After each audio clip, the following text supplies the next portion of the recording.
separated. Hey! Now you're talking back to me. Take it back. You gotta keep them separated.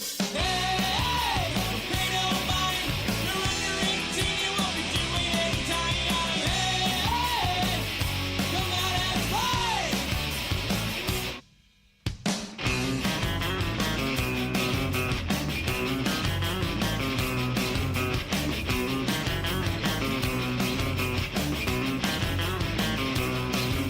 It goes out the same as 1,000 before. No one's getting smarter, no one's learning to score. You're never in this free of death and violence and hate. He's gonna tie your own rope, tie your own rope, tie your own. Hey! Man, you're talking back to me. Drink it back. You gotta keep them separated. Hey! Man, you're disrespecting me. Drink it back. Gotta keep them separated. Hey! Pay no mind. You're under 18. You won't be doing any time. Hey! Come out and play.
light your chemicals, so mama, I'm sure to handle now, yes I am.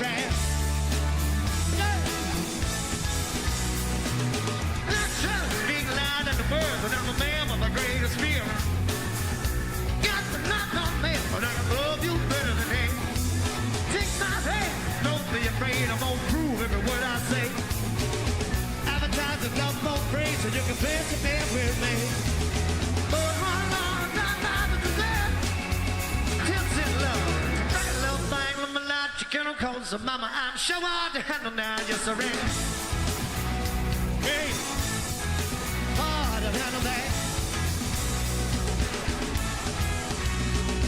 Said, baby, here I am, a man on the scene. Give you what you want, but you got to bring it home to me. There's a good little love, and then I got a little more in store. When I get to make a thorn and all, know you'll be around for more. Boys run on, not to present.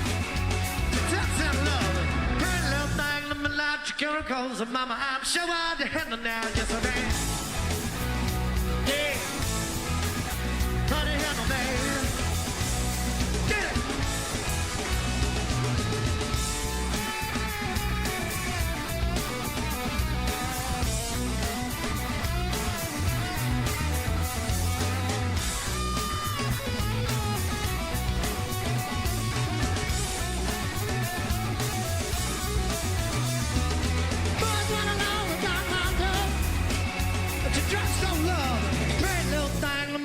Chemicals of mama, I'm sure I'll handle now, yes I am. Yeah, hard to handle that. Yeah, yeah, yeah. Come on, hard time. Now, no.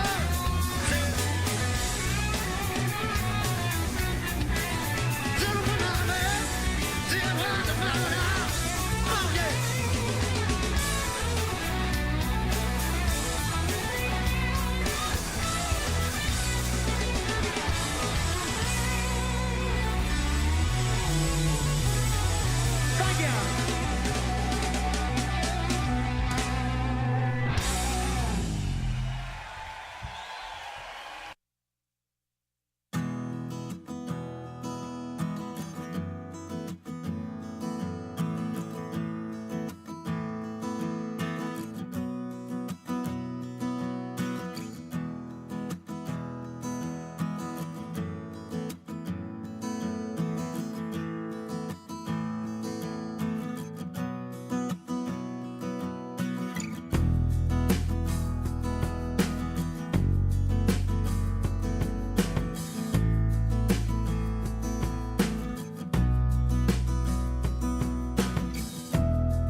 Get you out of my life, I'm so much better. Thought that I'd be weak without you, but I'm stronger. Thought that I'd be broke without you, but I'm richer. Thought that I'd be sad without you, I laugh harder. Thought I wouldn't grow without you, now I'm wiser. I'd be helpless without you, but I'm smarter. Thought that I'd be stressed without you, but I'm chilling. Thought I wouldn't sell without you, sold 9 million. I'm a survivor, I'm not gonna give up, I'm not gonna stop, I'm gonna work harder. I'm a survivor, I'm gonna make it, I will survive, keep on surviving. I'm a survivor, I'm a survivor, I'm a survivor, I'm gonna make it, I will survive, keep on surviving. Thought I couldn't breathe without you, I'm inhaling. Thought I couldn't see without you, perfect vision.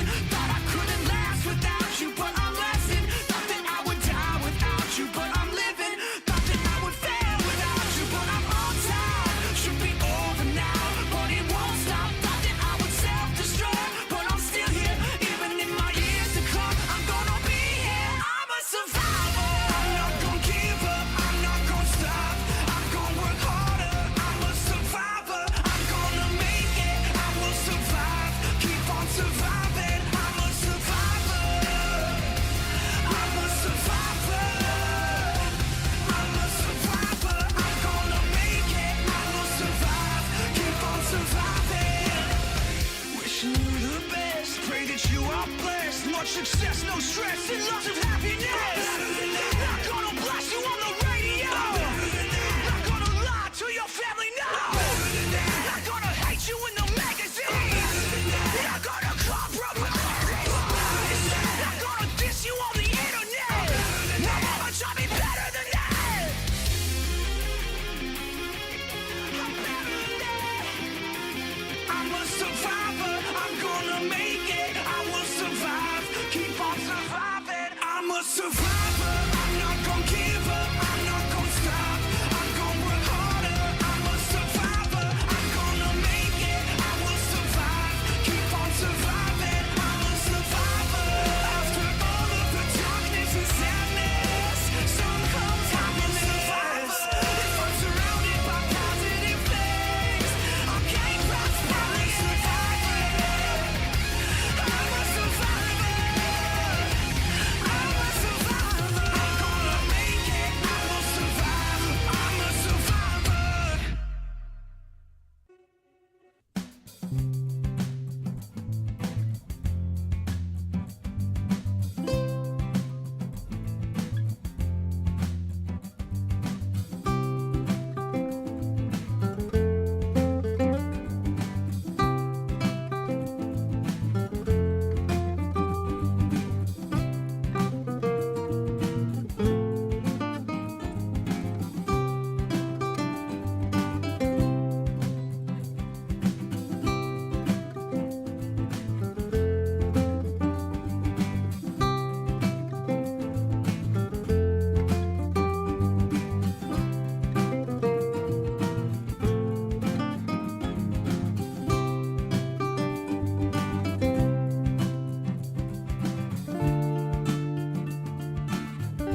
Some things never seem to change, and every day I stay the same. Moonlight swelling through the trees, it never seems to wane.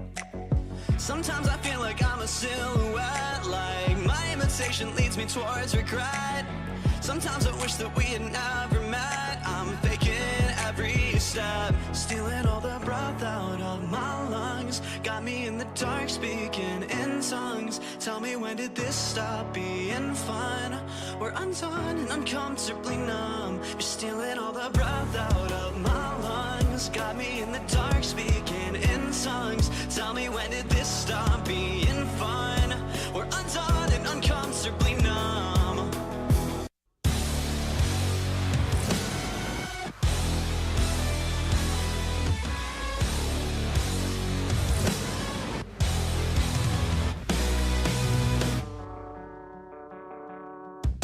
Disconnected, out of mind, I'm unaffected by the times. Misdirect me on a dime, break me with something slight.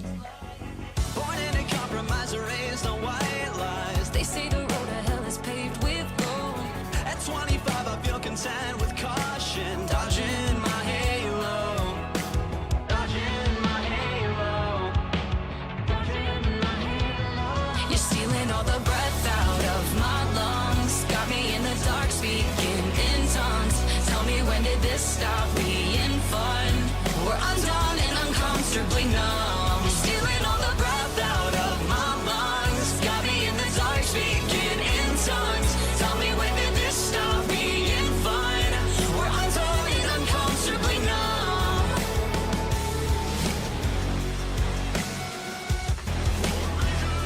Uncomfortably numb. We're undone and uncomfortably numb.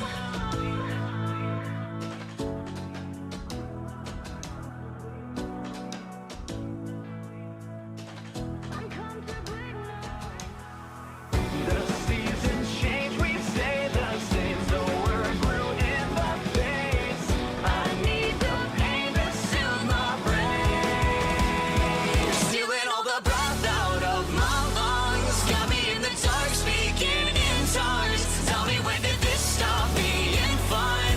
We're undone and uncomfortably numb. You're stealing all the breath out of my lungs. Got me in the dark speaking in tongues. Tell me, when did this stop being fun? We're undone and uncomfortably numb. Uncomfortably numb. We stay the same.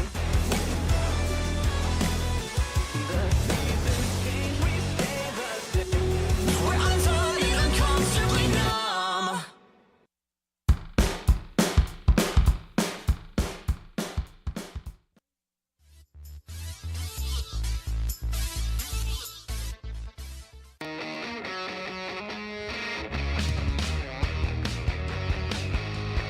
Hey Potters fans, are you ready for some Pacific Empire League action? Let's send it up to the booth to get you ready for today's action, right here on Stone's Broadcast Networks.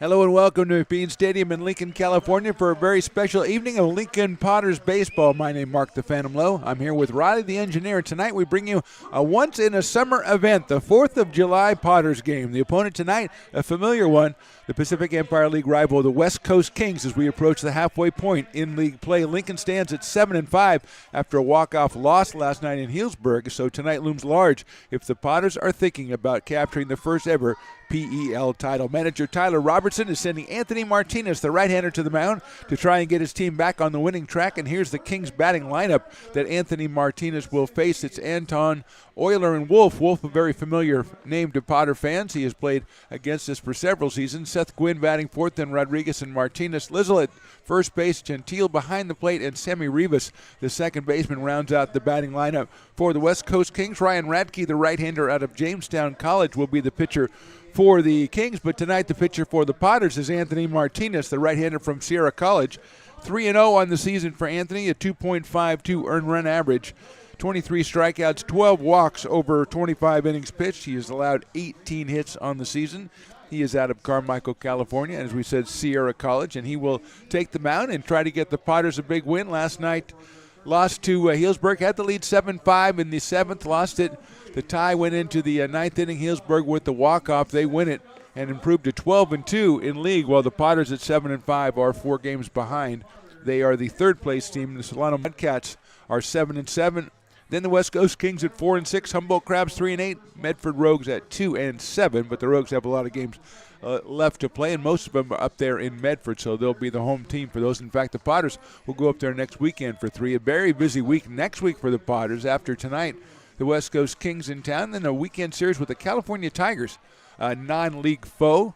That'll get the Potters to next week, where they have 3 against the Prune Packers in the middle of the week, and then 3 up in Medford against the Rogues. So 6 big PEL games within a span of 6 days for the Potters, 4 of them on the road. They'll have a Tuesday and Thursday at home against Healdsburg next week, and then Wednesday is on the road, and then they go on a trip to Medford. So just 2 home games for the Potters here at McBean Stadium next week as PEL play really heats up. Like I said, about halfway through PEL play after the game tonight. The West Coast Kings are the opposition.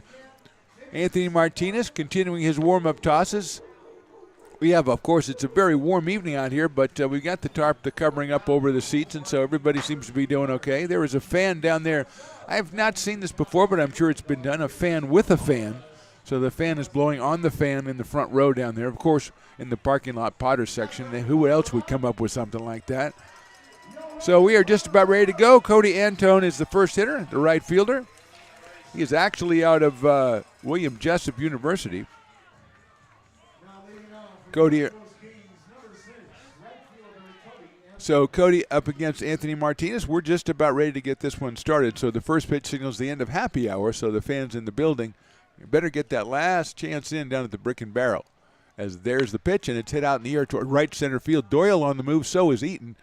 Cole's going to reach up and make a running catch right in front of the right center field fence. So hit well by Antone, but Cole Eaton, who runs down just about everything, ran that one down. And there's one out here in the top of the first, and Luke Euler will be the hitter, the shortstop. Out of Sacramento State University, another familiar name to Potter fans. Luke's played with the Kings, I believe, at least one season. It's tough to tell because the Kings have 3 teams. We played the West Coast Kings Black and West Coast Kings Gold squads. There's a line drive on one up to Sonny Johnson, and Shorty comes up with the pickup, goes to first for the out. So 2 very good defensive plays by the Potters, 2 outs, and let's take a look at our defensive alignment there. Johnson, you just saw it with a great play at shortstop. Kind of balletic, if I may say so. J.R. Freethy at third. Zach Chamiso, the Lincoln product, at second. Hudson Brown at first. The outfield's Brennan Eaton and Doyle. Behind the plate is the newcomer Jake Harvey, and on the mound, Anthony Martinez. He's got 2 outs on, as we said, 2 good plays, and here's Kirk Wolf, who's a very familiar name to Potter fans. 375, 2 home runs, 6 runs batted in. Some of the numbers for the Kings not going to be that impressive. They haven't played that many games, just 10 league games. And I don't think any of them has played double-digit games looking at their stats. That one also, that's a little bit outside. Thought he might get the call on that one, 1-1. So their numbers, RBI-wise, home run-wise, won't be as impressive as they have not put the number of games under their belt that the Potters have. This is game number 32 for the Potters. Martinez goes down low for a ball. Lincoln 24-7, 7-5 in PEL play, the first season of the new league. Potters' last 3 games, actually, they've lost in the last at bat for the opposing team. So trying to reverse that today. That one's hit out toward right field. Jacob Doyle has a beat on it. It's going to be a 1-2-3 inning for Anthony Martinez. And after a half inning, it's the Kings nothing, the Potters coming to bat.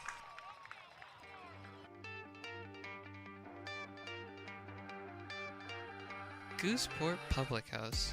We have sports on 10 big screen TVs, 23 beer taps with classics and crafts, a full bar with creative craft mixed drinks, live music, and most importantly, great fresh food. In downtown Roseville off Vernon Street, only 15 minutes from the ballpark. See ya at Gooseport.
Being a laborer means everything.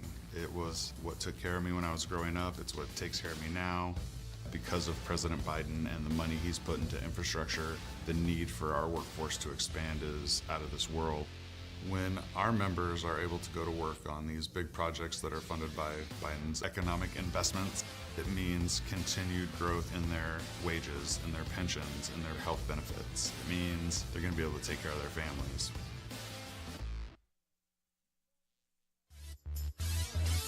Bottom of the first inning, 4th of July game out of McBean Stadium. Potters retire. The Kings 1-2-3 and a couple of good defensive plays and then a fly to right field. Potters up against the right-hander Ryan Radke, 1-0 on the season. 0.81 ERA, 11 innings, 7 hits, 12 strikeouts, 4 walks. Riley the engineer, let's take a look at the Potters lineup. Sonny Johnson is back in the leadoff spot. J.R. Freethy, Peyton Brennan's been hot. So is Jacob Doyle. He's batting in the cleanup spot. Hudson Brown is batting 5th at first base. Tandy, the DH, 6th. Eaton, Harvey, and Chamiso, the Lincoln product, is batting 9th. And I have a little, even more excited than usual is Hobby from Mi Ranchito has come up here with my favorite quesadilla. I cannot even begin to tell you how great it is. I saw him out there in the parade as well today, just walking around. He wasn't in a float. He was just walking around in the parade. Johnson pulls that one back on a high fastball. 2 balls and no strikes on Asani out of Franklin High School down in Elk Grove, University of Louisiana Monroe. Riley the engineer, a very good business being done by the shaved ice people today already. Just a lot. Radke's pitch is outside. 3-0. You got a lot of kids here. A lot of kids who we saw from the parade today, and there's a lot of degrees on the temperature, which means that there's going to be a lot of shaved ice. And I hope the Brick and Barrel Beer Garden does well as well. That one is in there for a strike to Hassani, 3-1. Hassani had 4.05 on the season. He's started out semi-slowly, then caught fire. He had a 6-for-9 streak over 2 games, and ever since then he has been on fire, and he's at 4.05. Fouls that one off. 3 balls and 2 strikes, just getting started in the bottom of the first. Potters with a couple of excellent defensive plays, one by Cole Eaton, one by Hassani Johnson in the top of the inning to keep the Kings off the base paths. Anthony Martinez, the right-hander, going for Lincoln, looking for his 4th win of the season. 3-2 to Hassani Johnson. Hit deep to right field down the line. It has a chance. It's down. And it's a fair ball. One hops the fence. Nice play in right field by Antone, who picked it up off the fence and got it into second. I thought Hassani hit a little bit further than that.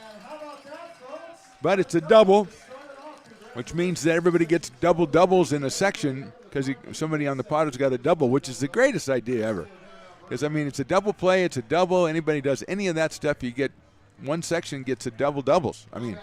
That's genius. And I didn't even think of it, and that's genius. J.R. Freethy is our hitter. J.R. at 345 out of Rockland, California, and University of Nevada up in Reno. He has a home run. He has 7 runs batted in. He's got Johnson out at second base and nobody out. J.R., left-handed hitter, playing at third base tonight. Takes that one just a little bit too high. Radke at right about 86 miles an hour. Hey, there's Piper. I didn't hear Piper get introduced. Okay, Riley the engineer, I know you really track. You have one of those tracking apps for Piper, like people that do Santa Claus on the Christmas Eve. You have a Piper app, which isn't a bad idea either. Check swing, it's in there for a strike. 1-1 on JR. He's followed by Peyton Brennan. Also out of Rockland, California. Take a look at the Kings defensive alignment after this pitch, unless something exciting happens. Swing and a miss, 1-2. Let's take a look at it quickly if we can, Riley. Wolf, Gwynn, and Anton in the outfield. Rodriguez at third, Euler at short, Rivas at second, Lizzo at first. Evan Gentle is behind the plate, and on the mound is Ryan Ratke, the right-hander.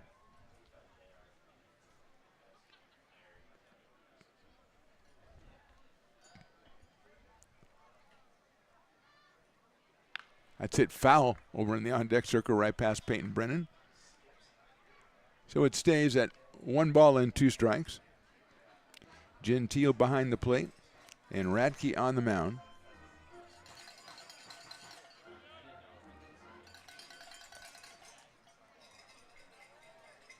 Johnson leading at second. Shortstop Euler is able to get in behind him due to the left-handed hitter Freethy at the plate.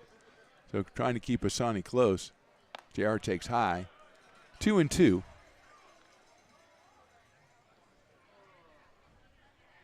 Potters 7-5 in league play, trailing the 12-2 Healdsburg Prune Packers.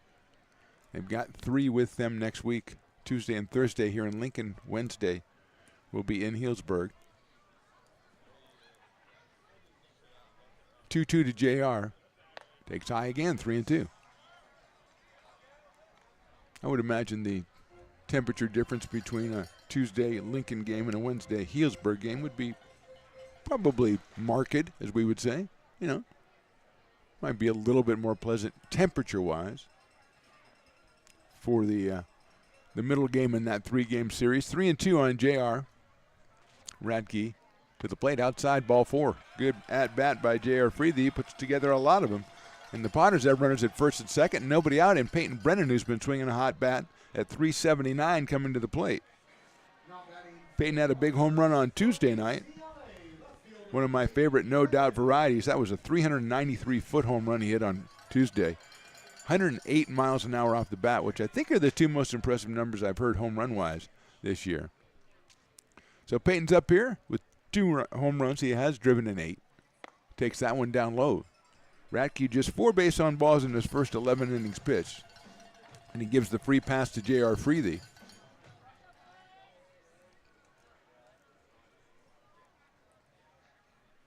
West Coast Kings 4-6 in league play. They are 7-10 on the season.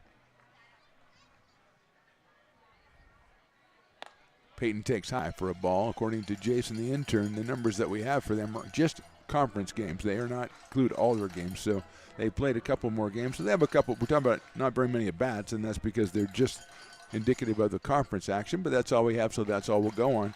West Coast Kings are going to go out and talk to Ryan Radke.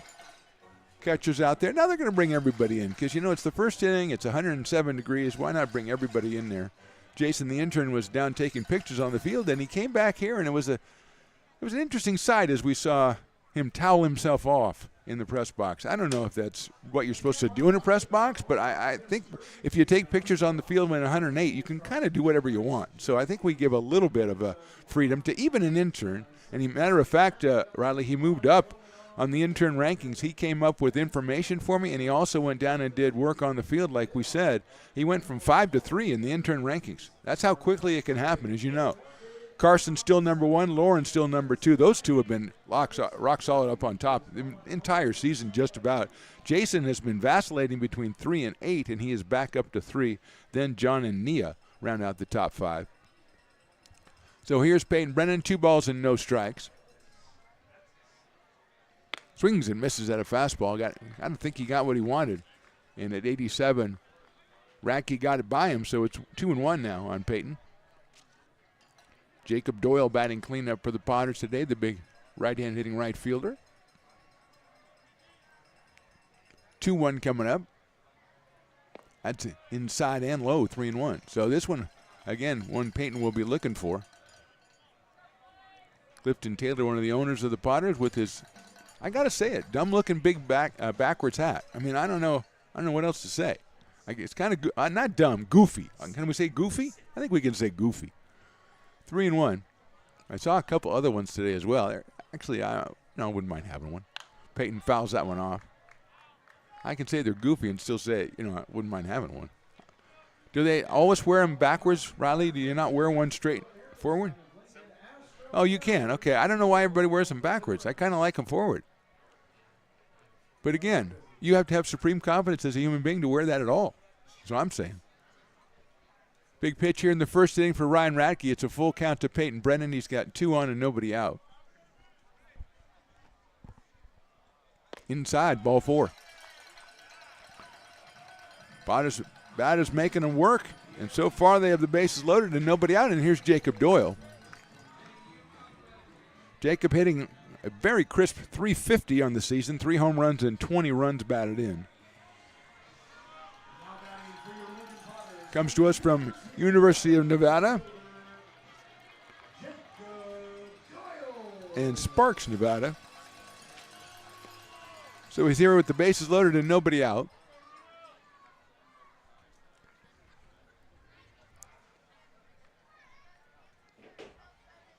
First pitch is swung on and missed. Good fastball, 88 miles an hour for Radke. That's the highest he's hit so far.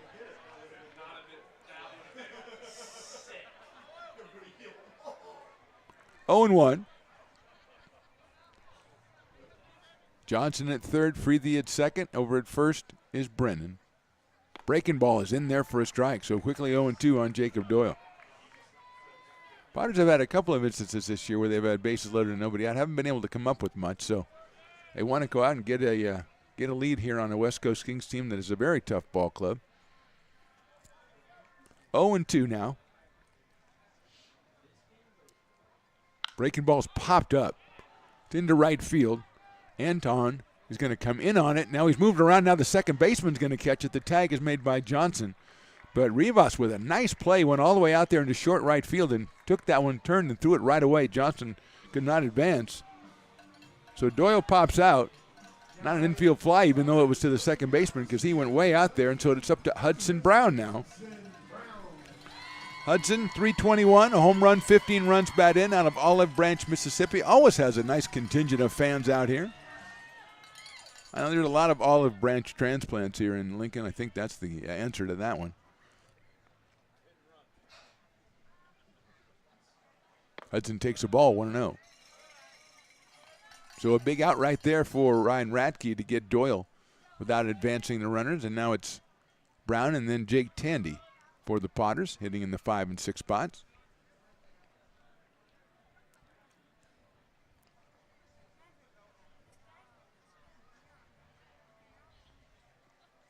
He lines that one into left center field. That is down for a base hit. 1 run will score easily. Here comes JR. He'll score. Peyton Brennan, he's come around. He's going to score. Hudson Brown motors into second. He cleared him, folks. It's 3-0 Potters.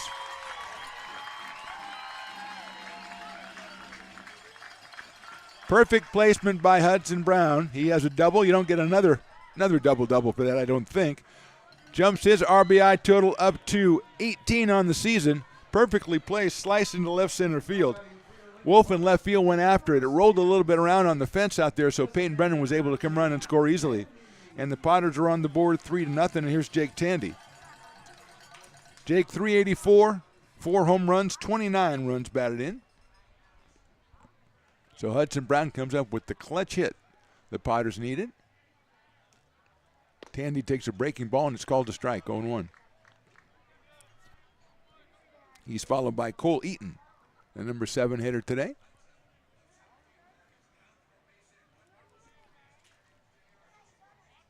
Oh and 1. Swing and a miss at that one at 88. So Radke's got up to 88 here late in the bottom of the first. And he's 0-2 on Jake Tandy.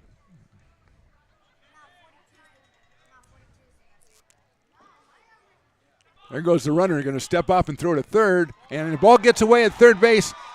And Hudson thought about it, but it is in the dugout. Nice recovery by Rodriguez there. They had him at third base. The throw went off the glove a little bit too high. And Brown will get credited with a stolen base, as he is only 90 feet away now, just 1 out, and here's Jake Tandy, which brings that sacrifice fly into play here for Jake. As we see a Leatherby's ice cream sundae and a helmet, and I know Riley the engineer loves those. Breaking ball swung on and missed. Tied up Tandy on a breaking ball in the inside corner, so 2 outs in the inning. Hudson Brown still down at third, and Cole Eaton will be our hitter. Cole at 250 on the season. He is out of the University of Tennessee in Elkhorn, Nebraska. 250, a home run, and 20 runs batted in. So Cole has piled up the RBI early in the season. As we go past the midway point of the Potter season, both overall and approaching halfway in league. Eaton takes high and inside for a ball, 1-0. Sonny Johnson started out the inning with a double, then 2 walks, 1 to Freethy, 1 to Brennan. Fly out by Doyle preceded the base-clearing double by Hudson Brown, a Tandy strikeout, and now we're at Cole Eaton. Swing and a miss. 1 ball and 1 strike on Cole. R.C. Willie fans of the game was a half dozen members of the 10 and under Lincoln Little League All-Star team that I saw today in the parade on the float. I had nothing to do with choosing them, Riley the engineer. Don't look at me that way. Eaton hits a ground ball out to shortstop. Oilers got it on a hop over to first and scooped up over there by Lizzle, and that is announced 6-3. But the Potters score 3 times as we go to the second inning. They lead 3-0. Astro Air Design Incorporated, where you feel the difference. We are a locally owned and operated heating, air conditioning, and custom sheet metal company committed to the highest quality of craftsmanship at a competitive price. Our trained and certified technicians have the knowledge and experience required to install, maintain, or repair your home comfort solutions. Our upfront pricing gives you the peace of mind because you know your price is locked in. Call Astro Air Design Incorporated today. Here in Michigan, we do more than just survive the winter. We thrive during it. You simply can't keep us away from what we love most: great times and amazing beer. The snow transforms the landscape and lays the path for adventures yet to be had. Trails ready to be explored, and freshly groomed hills ready for the first run of the day. And later, as the sun descends, it's time to unwind with great conversation and even better friends. Experience a taste of Michigan winter with Founders Brewing Company, born and brewed in Michigan.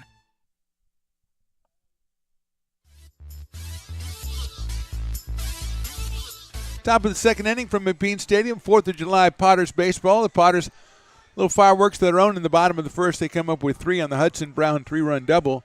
They lead it 3-0, and Anthony Martinez will come out. He got 1, 2, 3 in the top of the first. It wasn't quite as easy as it sounds. Antone hit the ball to deep right center, and Cole Eaton ran it down. Then Asani Johnson made a brilliant play on Luke Euler, retired him, and then Wolf flied out, kind of regularly to right field. That one wasn't too bad, but 1, 2, 3. For the Potters, the Kings will send up Seth Gwynn, Josiah Rodriguez, and Asa Martinez. 4, 5, and 6 here in the top of the second. Harvey sends it down to second base, and we're just about ready to get started as here comes Seth Gwynn out of UC Berkeley. Right-handed hitter hitting 154. Again, the numbers are just conference numbers for the Kings. No home runs and 4 runs batted in.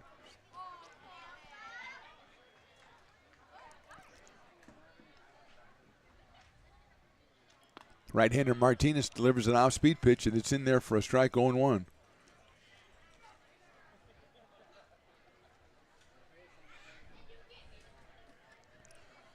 Oh-1 to Gwynn. Another off-speed pitch swung on and missed. So quickly 0-2 on Seth.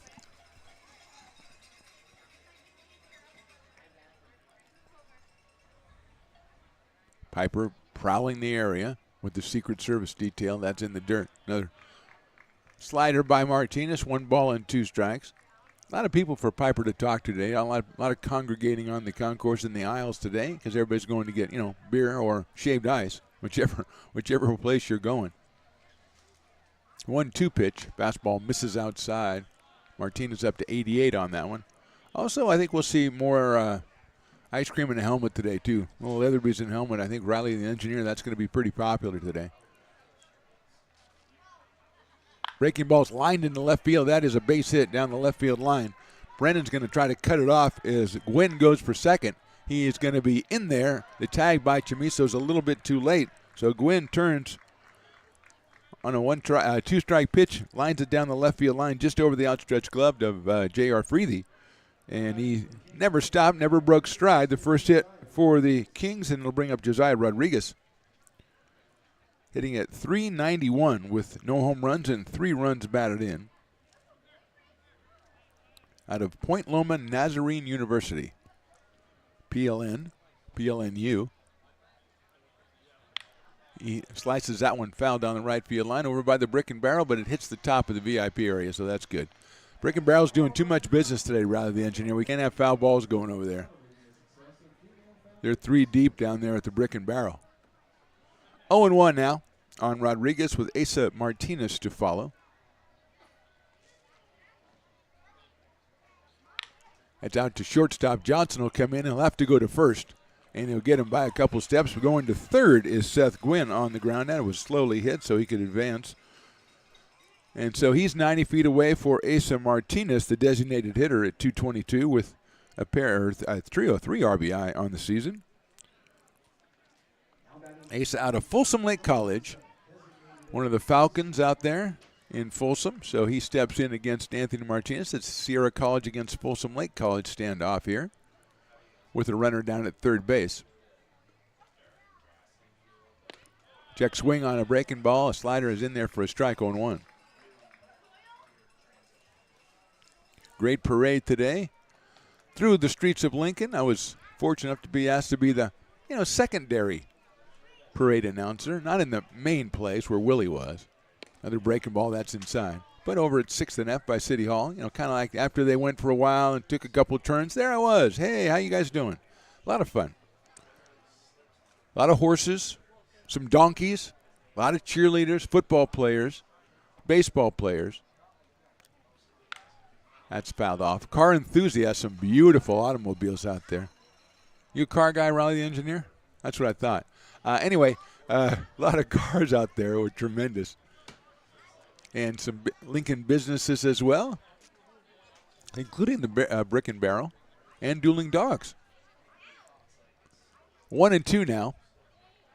Fastball swung on and missed. Going to tag him out is Harvey. So big strikeout there for Martinez, and then I'll bring up Paul Lizzle, the first baseman.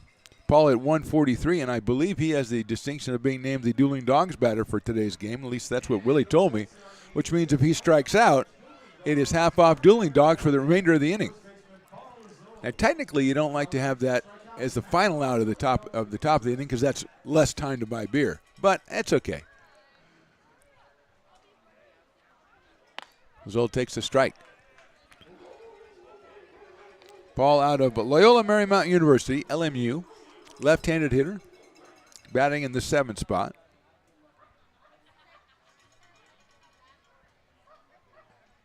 Oh, 1 pitch. Misses outside. Gwynn down at third base, but now 2 outs as Martinez notched his first strikeout of the game by King Asa Martinez. Now he's got Lazolle.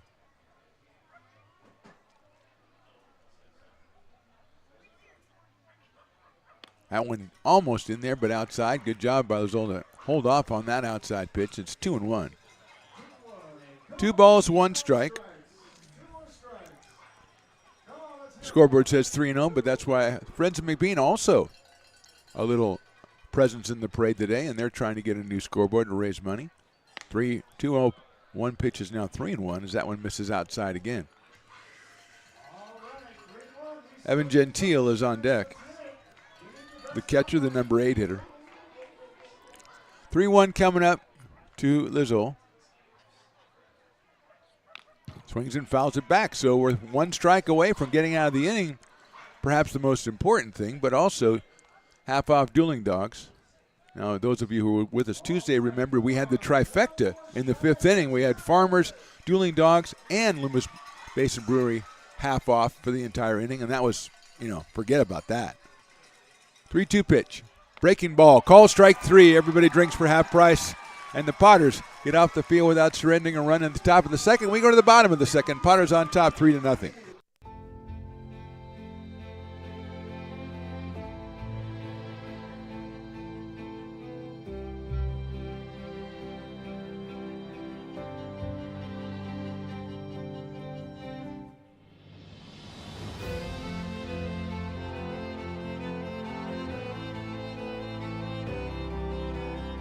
Situated on the corner of Lincoln Boulevard and 5th Street, this iconic building has been the home to several hotels over the decades, the most famous and longest running of which was the Lincoln Inn. Having undergone several renovations and architectural changes, this building is the current home of Old Town Pizza, which boasts not one but 2 floors for your dining enjoyment, including open-air seating on the roof. Stop in for a slice today, or stop by the Lincoln Museum to see the 300-pound cash register that used to adorn the front desk of the Lincoln Inn.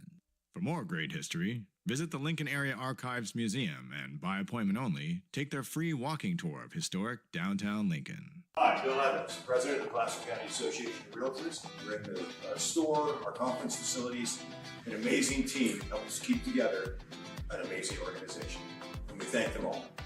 This organization can't do what it does and can't run the way it runs without the help of so many members volunteering their time.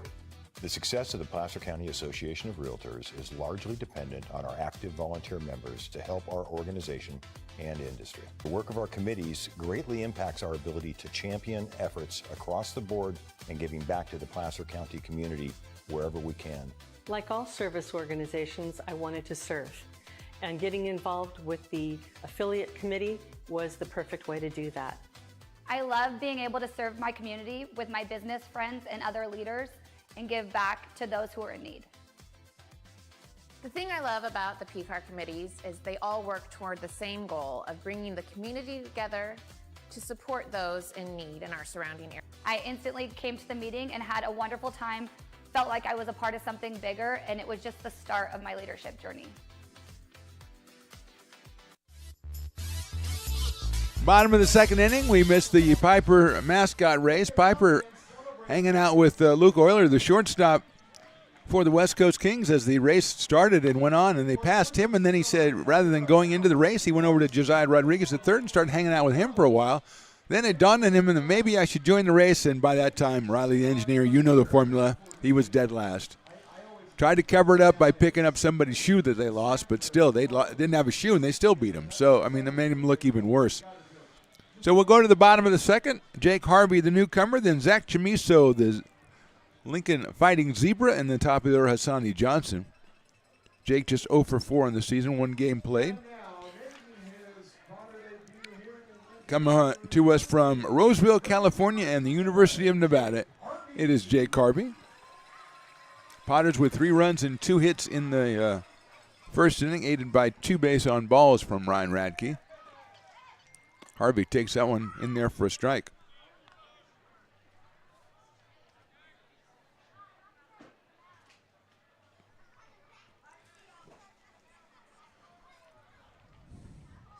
Breaking ball misses the strike zone and misses Harvey. 1 ball and 1 strike.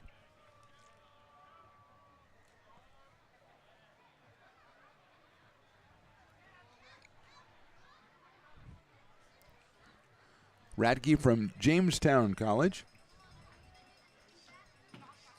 Misses outside with that one. It's 2-1. Zach Chamiso, the Fighting Zebra. If you have a Fighting Zebra on your squad, you got to play him on the 4th of July. The Zebra fans and the Rhino fans as well are out in force on that day. We saw a lot of both in the parade. 2-1 pitch on the corner, 2-2.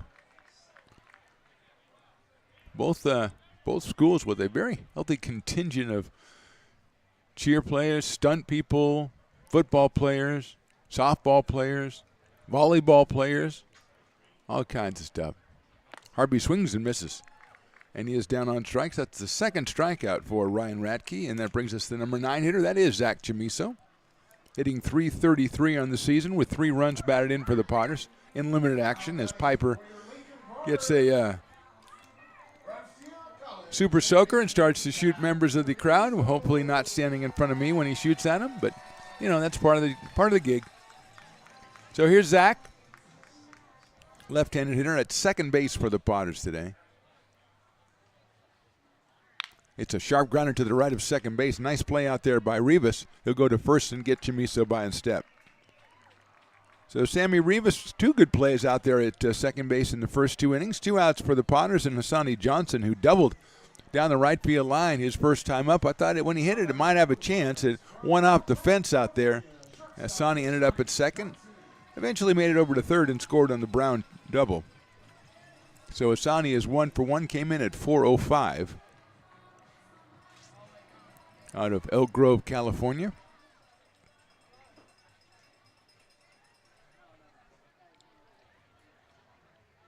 Swings and misses at that high fastball. Radke at 86 on that one. 0-1. J.R. Freethy to follow.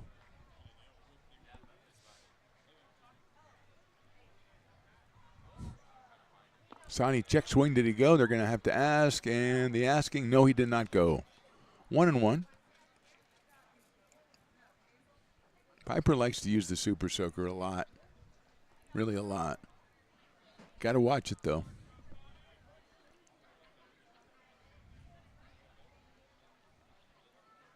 Sonny takes that one right down the middle. 1-2. Padres, a non-league weekend series against the California Tigers. I'm told that former Padre legend Trevin Crowley is going to throw for the Tigers tomorrow night, so that should be a good one. That one's popped out of play, the right-hander. Brock Raggets, the Jessup coach, is in the crowd today. He's not even coaching. He's not even looking around. He's not recruiting. He's not scouting. He's not doing anything. He's just hanging out with his lady, and they're just down there watching a ball game.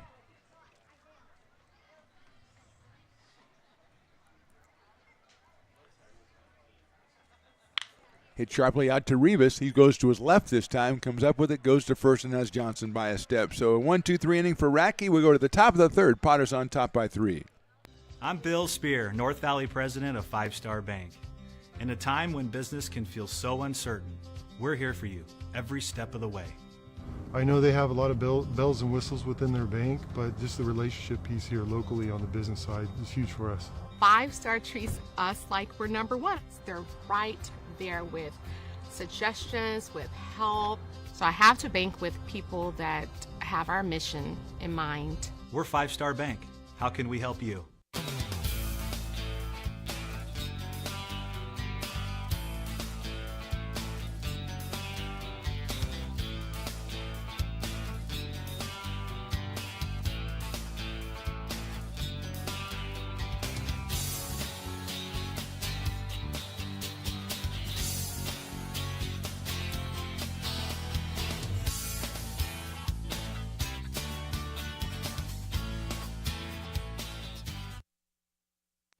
This job is the Esplanade Turkey Creek phases 4 and 5.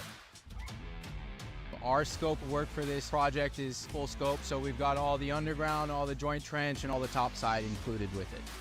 We're putting in sewer pipe, manholes. We're not doing services yet. We go through and do all the main line, and then we come back and do all the services after that. I would say this project right here, the one we're working on, is probably about a 2-month project. It's very costly to the developer, so beating the schedule is very important, more important than most projects. It's got a lot of groundwater, so we've got an extensive groundwater pump system in place. It's just cool to be a part of the built environment and know that for the next 100 years that people are going to use and enjoy what we've created here today.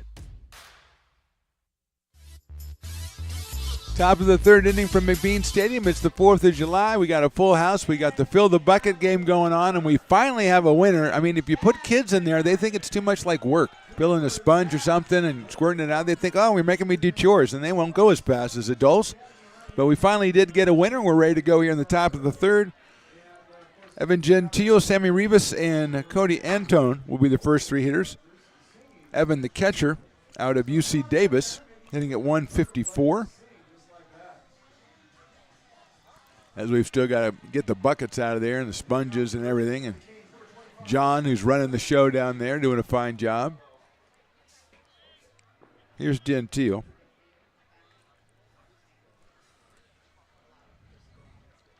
Martinez puts the breaking ball in there for a strike on 1. 154 for Gentile with the run batted in.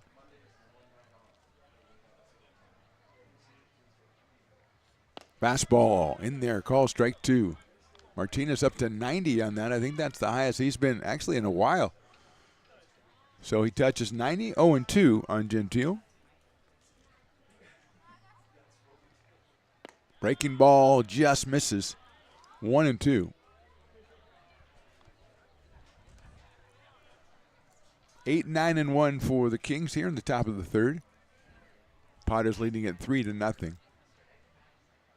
Fastball is chopped down to first base. Brown's going to have it. He'll flip it over to Martinez. Step on the bag. Neatly done. 3-1 put out for the first out here in the third inning. That'll bring up Sammy Rivas, the second baseman. Sammy just owes 77 on the season. Again, that's just the conference games for the Kings. That's all the info we have. He has made 2 excellent plays already out at second base. And he steps in here with 1 out in the top of the third. Right-hand hitting second baseman. Fastball misses everything. Goes back to the backstop. Sammy out of San Joaquin Delta College. A great baseball, community college baseball program down there.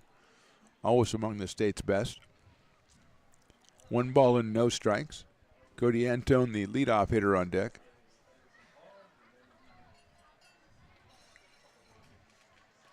There's the breaking ball in there for a strike. Evens it up, 1 ball and 1 strike on Sammy. Reminder that the weekend series against the California Tigers Friday, Saturday, and Sunday, all 7:35 first pitches. Breaking ball is just a little inside. This fireworks originally scheduled for Saturday will be rescheduled due to the lateness of the first pitch. So 7:35 Friday, Saturday, and Sunday. If you've got tickets, note that. If you want to get tickets, note that. 2-1 pitch. Breaking ball swung on and missed, 2-2. So the Tigers are in for 3, and then the Potters, just 2 home games next week, Tuesday and Thursday. They're on the road Wednesday and over the weekend. Next weekend, they're in Medford to take on the Rogues for 3. They took 2 of 3 from Medford here. That sails high and inside. 3 balls, 2 strikes now on Rivas.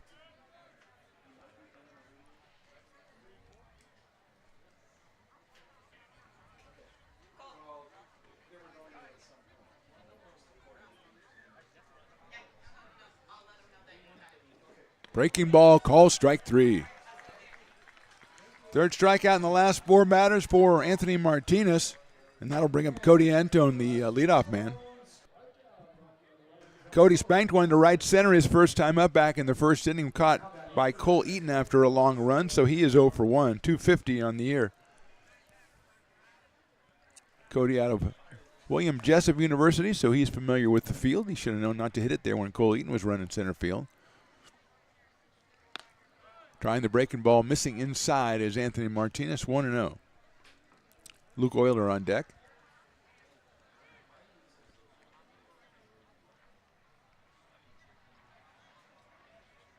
That one's in the dirt, 2-0. Seeing a fire truck out past right field. Saw a lot of those today in the parade. They usually wrap it up. When you see the 3 big fire engine trucks coming through, you know the parade's kind of wrapping up. Strike 1. 2-1.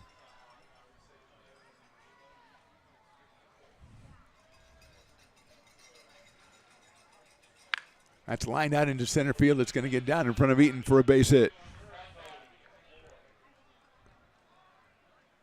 So Antone gets a hit, the second hit off Martinez. And with 2 outs, Luke Euler will come to the plate. Luke hit a screamer out to shortstop his first time up. Hassani Johnson made a great play on him. So Luke is 0 for 1. Comes to us from Sacramento State University. Left-hand hitting shortstop. He's got Antone over at first base.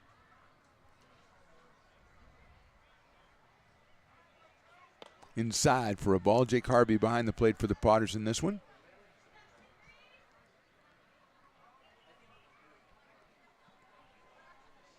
Short lead by Antone over at first base.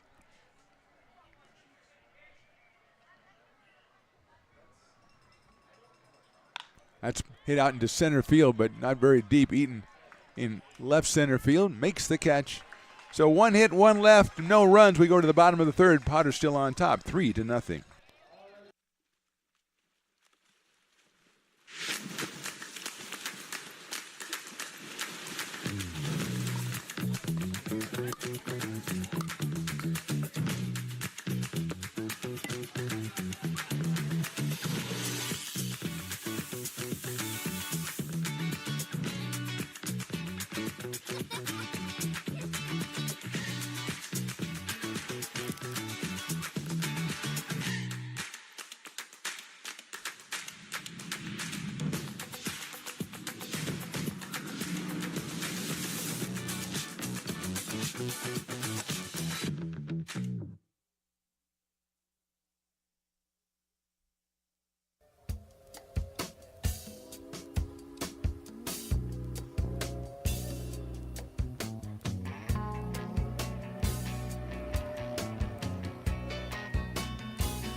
American River College is a top-tier community college sports program that provides student athletes with the opportunity to thrive both athletically and academically. ARC Athletics is currently ranked 5th in the state and 2nd in Northern California. With over 19 sports programs, our athletes compete with the region's best athletes. Our diverse and dedicated coaching staff helps athletes develop the skills necessary to compete at the next level. Start your community college athletics journey with us. American River College, Sacramento's best athletic program. Go Beavers. Top of the third inning it's already gone by, so we'll go to the bottom of the third inning, and the Potters will send up J.R. Freethy, Peyton Brennan, and Jacob Doyle, 2, 3, and 4 against Ryan Radke, who gave up 3 runs on 2 hits in the first inning, then went 1, 2, 3 on the Potters in the second. He has 2 strikeouts and 2 walks and has allowed 2 hits. And here is J.R. Freethy, who got one of those walks and scored a run back in the first inning. J.R. at 345 out of Rockland, California. He does have a home run this summer and 7 runs batted in.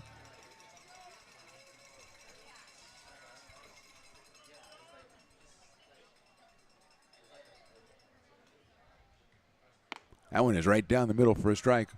0-1. Just noticed Brock Raggets. I hadn't really noticed this before. He's got the Potters Hawaiian shirt on, but also the American flag, stars, and stripes shorts on. So it's an odd combination. I don't know if he pulls it off or not. That is inside. He considers himself kind of a style maven, so I know he would be hurt if he heard me say that. But I don't know. Riley the engineer, I'll show you when he comes back by. You can. I mean, you're a youngster. Maybe you know something. No, probably not, but still. You do have a sweet jersey on today, though. Look out. That's going to hit JR. And I said look out. I did all I can do. But JR is going down to first base.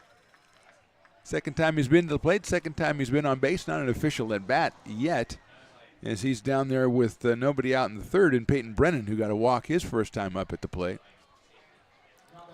Peyton, 379 with a pair of home runs and 8 runs batted in. Out of University of California at Los Angeles. Some people call it UCLA. It's a little too formal for me, or too familiar for me. I go the formal. Outside with the first pitch, 1-0. Freethy looked like he was thinking about taking off, but stayed put. Jacob Doyle to follow.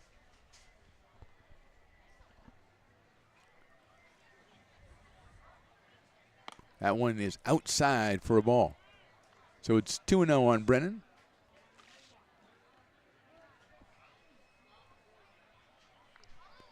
Great fan base out here for the Potters in this one. Of course, we do have fireworks after the game, so that might factor into it a little bit as well. But it's become part of the tradition inside. Starts with the parade, then it's McBean Park for activities all during the day.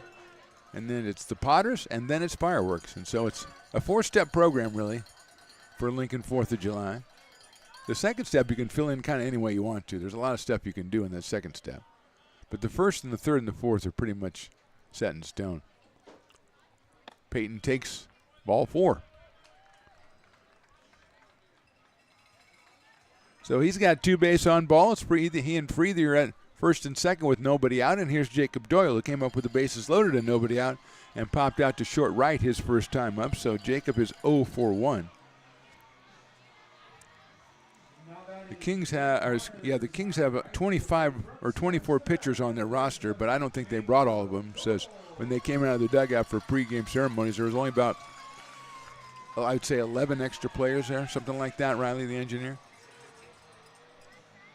So they probably got about 22 people total, with coaches, of course. Down the left field line, they're in the third base dugout. Here's Doyle. Jacob swings and misses at a breaking ball. Grassy Knoll looking sweet today with some pop-ups, some umbrellas down there. People getting ready. Great place to watch the fireworks from. Great place.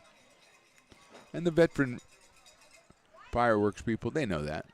They staked that spot out right away. 0-1 on Jake Doyle. Hudson Brown on deck. Jake takes high and inside. Evens it up 1 ball and 1 strike.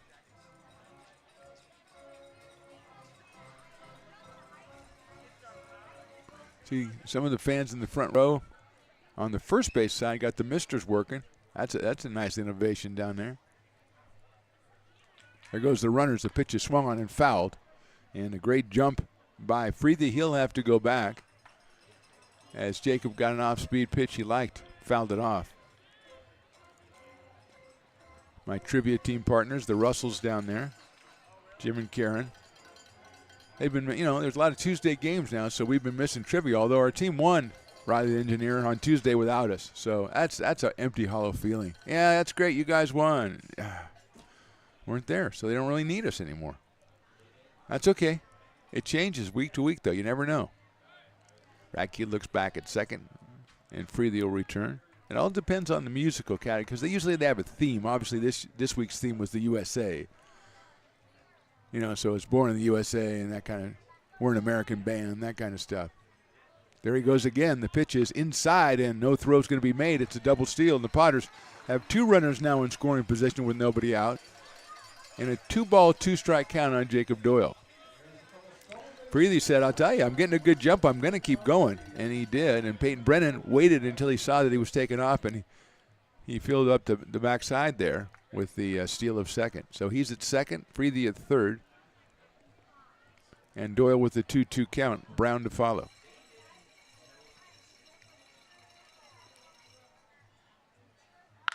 Ground ball, third base, past the third baseman in the left field for a base hit. 1 run will score. Peyton Brennan says, nope, I'm going to stop here at third base and hold him up. It's an RBI single for Doyle. The Potters lead 4-0.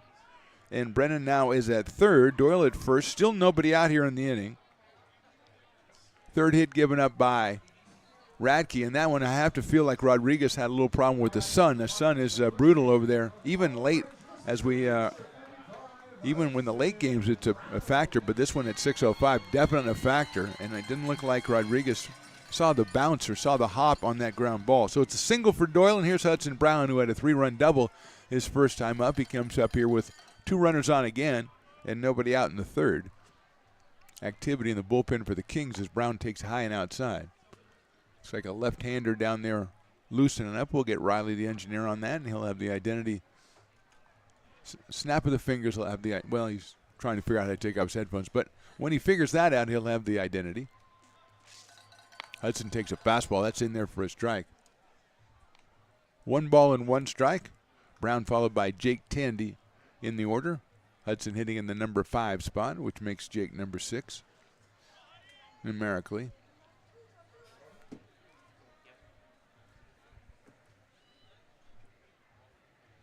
Kane Morgan, the left-hander, and a steal of second by Doyle, and he is in there.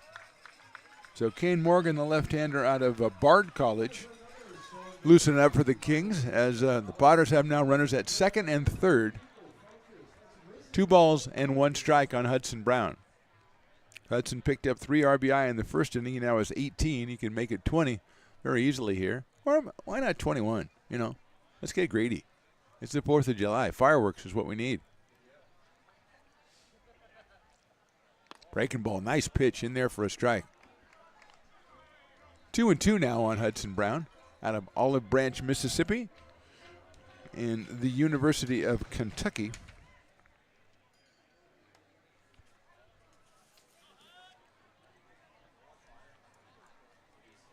Radke checks in with Gentile behind the plate. 2-2 pitch sails outside, 3-2. Still nobody out here in the third inning. Potters have scored once, and they have Brennan at third. They have now Jacob Doyle at second.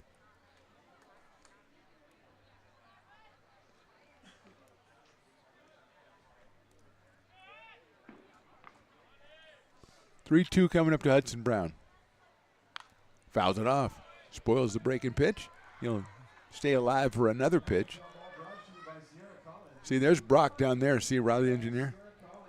And I don't know, he's got the stars on one cheek and the stripes on the other cheek, and I don't know if with this Hawaiian shirt I can give that the thumbs up or not. Who wore it best? No, Riley says no. I like that. Maybe we'll try to get him up here. I don't know. He's enjoying himself a little bit too much. 3-2 pitch again to Hudson Brown. Inside, ball 4. 4th walk and a hit batter given up by Radke, and that just may be all as the base is loaded here. And I think we'll wait wait, because they fool me all the time on this, right? They just run out there and they say, okay, we got a guy warmed up. You're having trouble. That's okay. No, they're going to go ahead and take the ball from Radke. We will have a new pitcher when we come back. We'll take a break. Right now, Potters threatening, bases loaded, and they lead it 4-0. When it comes to your home's maintenance and repairs, Jeffers Resource Group has you covered. Our handyman services offer a comprehensive range of expertise, from minor carpentry to drywall, electrical and flooring for property managers, landlords, and renters alike. We ensure that every job is completed to the highest standards, so you can have peace of mind. Contact us today to discover how Jeffers Resource Group can help keep your home in top shape.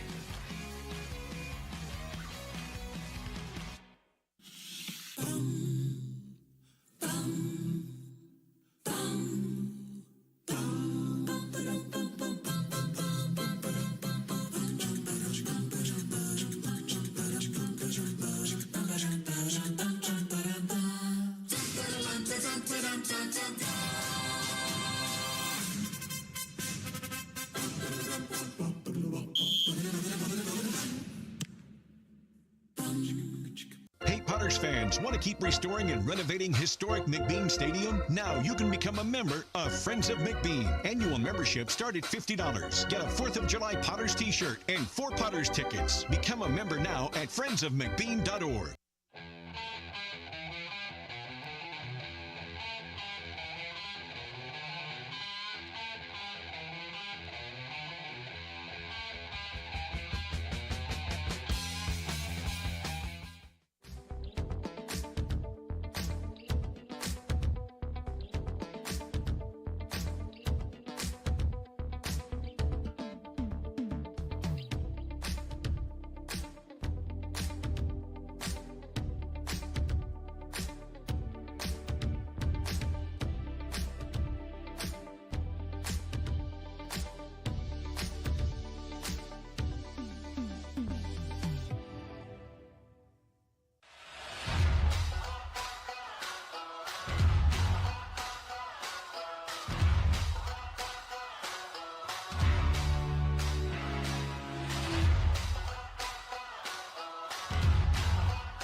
Back in the bottom of the third inning, Potters with the bases loaded. The new pitcher, the left-hander Kane Morgan, out of Bard College.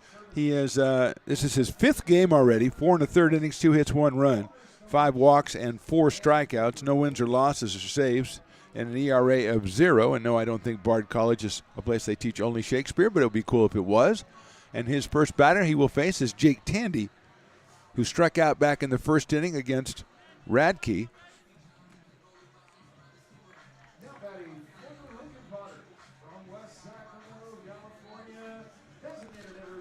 So here's Jake Tandy, 4 home runs, 29 runs batted in. Came in at 384 out of West Sacramento, California. And Morgan's going to step off, heighten the tension a little bit here with the bases loaded. Radke went 2+ innings, gave up 3 hits, walked 4, hit 1, struck out 2. Gave up the 4 runs, and he is responsible for the runners on base right now as Morgan's first pitch is inside. Tandy out of University of the Pacific. 0 for 1 tonight. Cole Eaton to follow. Potter still no outs here. Hit batter a walk, a single, and a walk.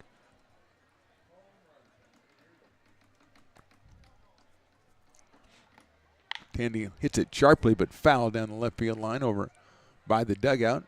Goes back onto the field.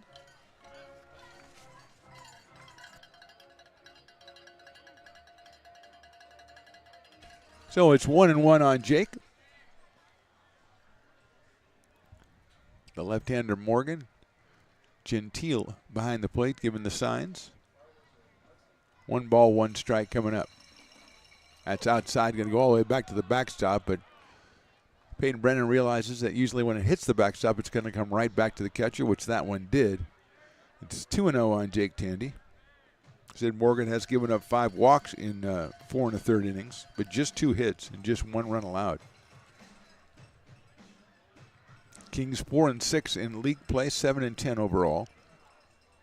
They sit 4th place in the Pacific Empire League. Potters second, 4 games behind the Healdsburg Prune Packers, who beat the Potters 8-7 last night with a walk-off home run in the 9th.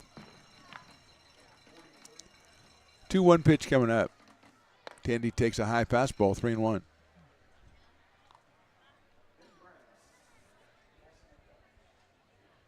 Ben Brown loosening up down in the pen. He is out of Folsom Lake College.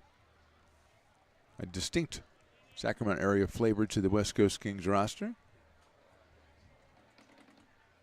Tandy hits it high and deep and foul to left field. Willie Preston was begging for a home run. He got one, but it's 60 yards foul, but he got one. You called it. It went a long way, Willie. It just didn't stay within the confines that we agreed on in the meeting with the umpires before the game, so it doesn't count. I hate to be the one to break it to you. Full count on Jake Tandy.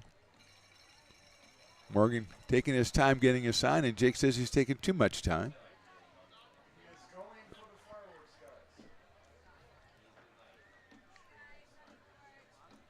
Three-2 coming up.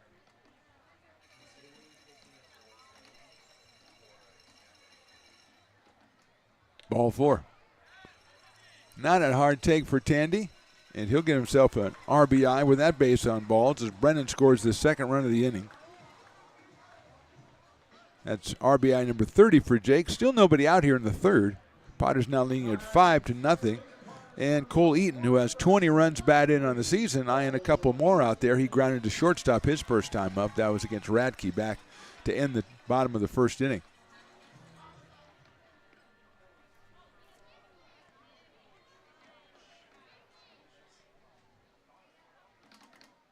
Cole hits a line drive over the first baseman's head into right field, a base hit. 1 run will score. They're going to wave the second one. Now they're going to hold the second runner as coming up with his Antone in right field. Hudson Brown coming around the bags, and he was held at the last second, but Cole Eaton delivers an RBI single. 3 runs in for the Potters. Cole now has 21 runs batted in. Potters have 4 hits, and the batter is Jake Harvey. And immediately the Kings manager is coming back out to talk to Kane Morgan. That one not hit really hard, but placed perfectly by Cole over the first baseman's head. Lizzo gave it a leap, and now we're going to get another pitcher, so we'll step away and introduce you to which we think will be Ben Brown when we come back. Potters on top of this one, 6-0.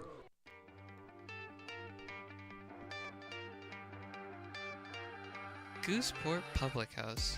We have sports on 10 big screen TVs, 23 beer taps with classics and crafts, a full bar with creative craft mixed drinks, live music, and most importantly, great fresh food. In downtown Roseville off Vernon Street, only 15 minutes from the ballpark. See ya at Gooseport.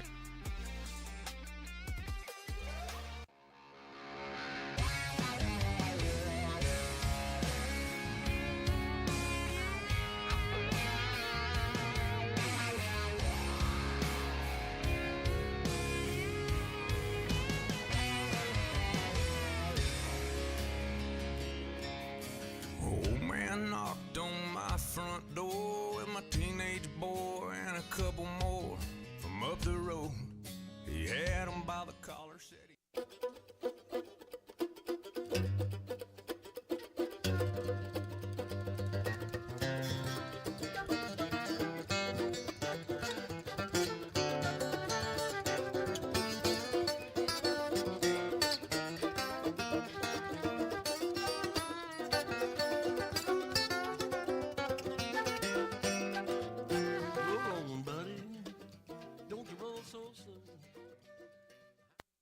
Being a laborer means everything. It was what took care of me when I was growing up. It's what takes care of me now. Because of President Biden and the money he's put into infrastructure, the need for our workforce to expand is out of this world. When our members are able to go to work on these big projects that are funded by Biden's economic investments, it means continued growth in their wages, in their pensions, in their health benefits. It means they're going to be able to take care of their families.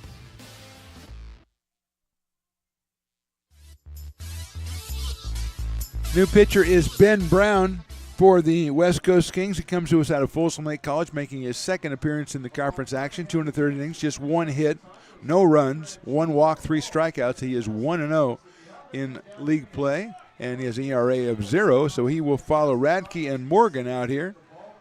Radke went 2+, didn't get an out here in the third, gave way to Kane Morgan. He did not get an out on the two batters he faced, a walk and a single. And now Jake Harvey will come on to face Ben Brown. Jake out of Roseville, California, and University of Nevada, Reno. Struck out his first time up back in the second. He'll get another chance, this time with the bases loaded and nobody out still here in the bottom of the third, and the Potters up by a half dozen.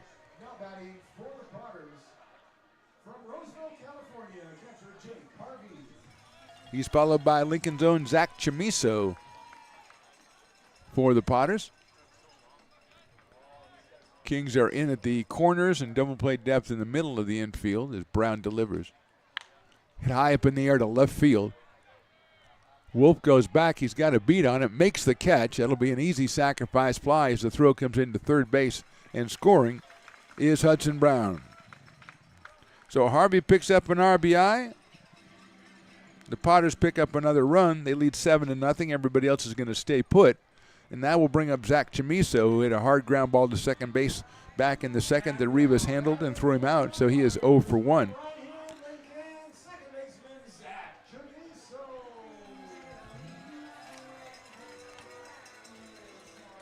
Chamiso out of Lincoln and Sierra College against Ben Brown, the right-hander from Folsom Lake College. Runners at first and second here in the third. Chamiso takes a fastball high and outside at 86 from Ben Brown. Top of the order, Hassani Johnson follows Zach. Chamiso came in .333 with 3 runs batted in. Kind of limited duty so far with the Potters.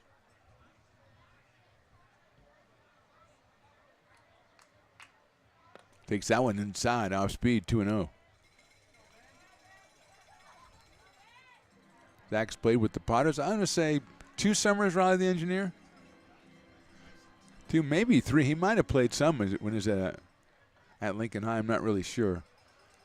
Time, it's the mists of time are tough, but I know that Riley would know, because I know Riley's been here 2 years and Zach's been here 2 years. Riley, the president of the Zach Chamiso fan club.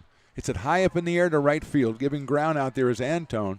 He'll get it in front of the dueling dog sign, tag at second, go to third, and he will make it. But it'll be the second out on a deep fly ball by Chamiso to Anton in right field. Tandy now is at third. Eaton still over at first, and Hassani Johnson, who's doubled and grounded to second, will be the hitter. So Brown comes in, gets a couple of long fly balls. Gets the outs, I think, that his coach wanted. So here's Johnson up for the third time in 3 innings. He is 1 for 2. He's got Tandy at third and Eaton at first. Let's see if Cole thinks about taking off here.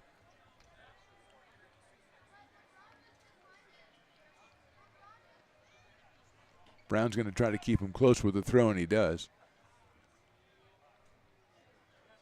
And the umpire is right there to give the perfect call. I mean, he is right there. That's positioning right there, Riley the Engineer. Outfield straightaway, medium deep for Hassani, who hit the ball down the right field line in the first inning to get his 2-base hit. There goes the runner, and no throw is going to be made as Eaton goes into second standing up. So second and third now for Hassani, who has 5 runs batted in, is hitting .405 coming in out of Elk Grove, California, Franklin High School. That is called a strike, I believe, so it's 0-1.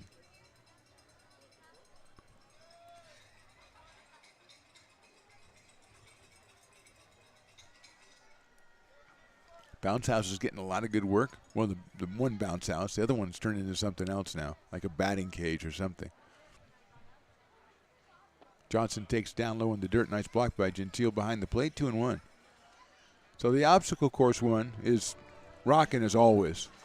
But the old one got, they had its feelings hurt when the new one started getting all the attention, so they turned it into something else. And now it's, I think, a batting cage. They don't let me over there. They hide it behind the bleachers so I can't see what's going on in there. 2-1 to Hassani Johnson. Misses high and outside, 3-1. Again at 86 for Ben Brown. J.R. Freethy on deck. Ninth batter of the inning is Asani Johnson. Potters with 2 hits in the inning have been hit by a pitch and walked 3 times. Couple sacrifice flies. Or 1 sacrifice fly, 1 fly out.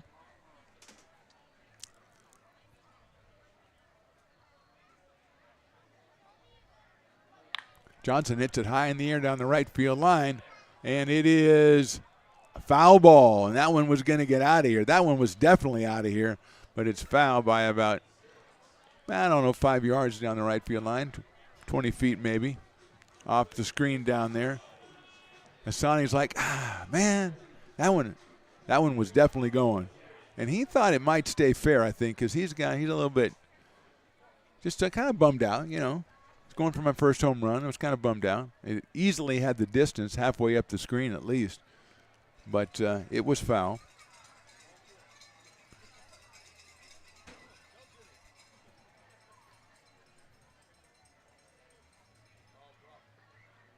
And he lines that one foul down the third baseline. That's clearly foul as it rolls down through the bullpen area of the West Coast Kings. They dispatch Xavier Maldonado, number 42. Probably because he's out of Jesuit University and he knows the area down there. So he went down to pick it up. They play their home games here at McBean Stadium. Moving up to D2 next year, William Jessup.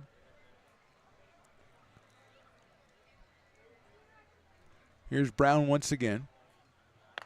Check swing. It is high for a ball. Sonny Johnson's like, what's the count? Or was that a ball? He stared at the umpire for a long time after it was not called a strike. Like, did I walk? No? Okay. All right. I'll stay here then. 3-2.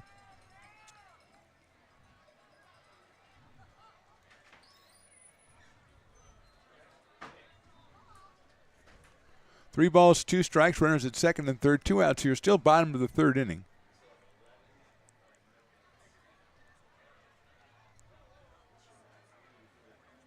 Swing and a miss, an off-speed pitch, and Brown gets the third out. Potters score 4 times in the inning. We go to the top of the 4th inning. They're on top, 7-0. Astro Air Design Incorporated, where you feel the difference. We are a locally owned and operated heating, air conditioning, and custom sheet metal company committed to the highest quality of craftsmanship at a competitive price. Our trained and certified technicians have the knowledge and experience required to install, maintain, or repair your home comfort solutions. Our upfront pricing gives you the peace of mind because you know your price is locked in. Call Astro Air Design Incorporated today. Here in Michigan, we do more than just survive the winter. We thrive during it. You simply can't keep us away from what we love most: great times and amazing beer. The snow transforms the landscape and lays the path for adventures yet to be had. Trails ready to be explored, and freshly groomed hills ready for the first run of the day. And later, as the sun descends, it's time to unwind with great conversation and even better friends. Experience a taste of Michigan winter with Founders Brewing Company, born and brewed in Michigan. Top of the 4th inning from McBean Stadium on the 4th of July. Out here, Mark the Phantom Low with you. Raleigh the engineer to my left. The great Willie Preston, the dean of the PA announcers in the world, as far as I'm concerned. Jason and Carson are the interns today. How is Jason? Is he okay after he was down in the field early and came up here and was disrobing and everything? I mean, I was going to give him a pass on that, but the more I think about it, the more let's just move on. Anthony Martinez on the hill. He's given up 2 hits over the first 3 innings. He has struck out 3. He has not walked anybody yet. He will face Kirk Wolf, then Seth Gwynn and Josiah Rodriguez. 3, 4, and 5 for the West Coast Kings, who are 4 and 6 in conference play. Potters at 7 and 5. Between the two, at third place, the Solano Mudcats at 500 at 7 and 7. They and the Prune Packers already have played 14 conference games. Rogues just 9, Crabs 11, Potters 12.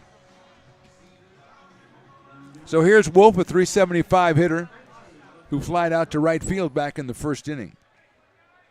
Kirk from the University of Arkansas, Monticello. He takes inside, or Monticello. I think Monticello's better. I didn't know there was a Monticello in Arkansas, though. But you learn something new all the time. Not every day. I don't learn something new every day. So I refuse to. Fouled off, 1-1. But you can learn a lot. 1 ball, 1 strike. Again, a lot of traffic down there. Full crowd today, waiting for the Potters to get the W and then the fireworks to start. Wolf takes a fastball and it misses, 2-1. Hanging out at the Brick and Barrel Backyard Beer Garden, going over to the Shaved Ice spot. Going down to see me and Ranchito with Hobby. Going over to Fat Cat with Bill. He's killing it over there. It's a short chopper, slow out to second base, handled at second by Zach Chamiso, and he throws over to first for the out. 1 out here in the 4th, and that'll bring up Seth Gwynn. Riley the engineer, have you told Bill at Fat Cat about your chili cheese dog idea yet? You keep saying you're going to, and I keep wanting to see you reap the profits of that brilliant idea. I think Bill probably thought of it already, but maybe he just needs to be reminded. Maybe he's gotten set in his ways. He's producing killer brats and dogs and everything, so maybe he thinks that's enough. You can do a little more for us, Bill, if you get the chili cheese dog factor in there. Gwynn takes inside. Breaking ball. He doubled his first time up down the left field line. Get a liner over the head of Freethy. Cut off by Brennan, but Gwynn beat the throw at second base, so he's 1 for 1. Swings and misses at that breaking ball, 1-1. Came in at 154 with 4 runs batted in. Again, those numbers just the conference numbers for the Kings. Fastball's hit down to Freethy. JR has it. He's going to bounce it over to first base, and the Swiffer, Hudson Brown, picks up everything, so he got that one easy. That wasn't even a problem for him. 2 outs, and Josiah Rodriguez, who grounded out to shortstop, will be the hitter. Josiah is out of Point Loma Nazarene University. We've decided that's PLNU. See, there you go, Riley. There's a mammoth snow shaved ice and a sangria or something. Now, that guy's just like multitasking. He's got it for 2 different people. He's not even getting anything for himself. What a selfless fan that is. Get him a beer. Fouled out of play. Or maybe the other one was for himself. But that's a mammoth shaved ice right there. But it looks like it's just like plain. It's just ice.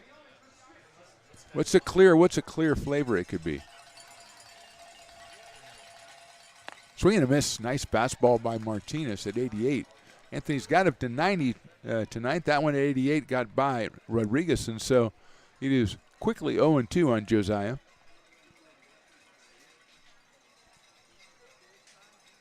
Fastball misses inside. Inching up toward 90 again at 89 on that one, so it's 1-2. Asa Martinez, the DH, on deck in case Rodriguez can start something for the Kings here in the 4th. Tried to get him to offer it that slider, but it's outside. 2-2. A little too easy to lay off there.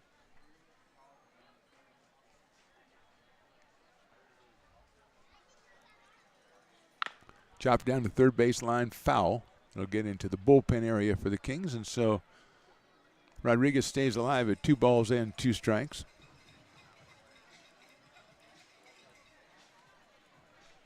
Martinez 3-0 with a 2.52 ERA in 25 innings so far for the Potters. That's a foul ball as well. 23 strikeouts and 12 walks in those 25 innings. 18 hits allowed. He's allowed 2 tonight.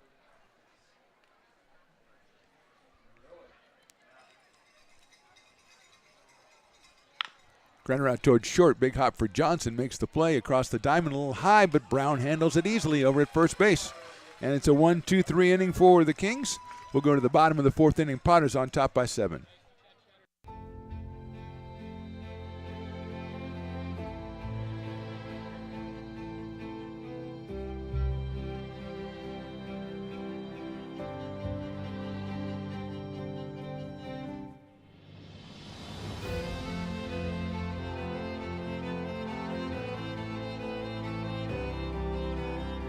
Situated on the corner of Lincoln Boulevard and 5th Street, this iconic building has been the home to several hotels over the decades, the most famous and longest running of which was the Lincoln Inn.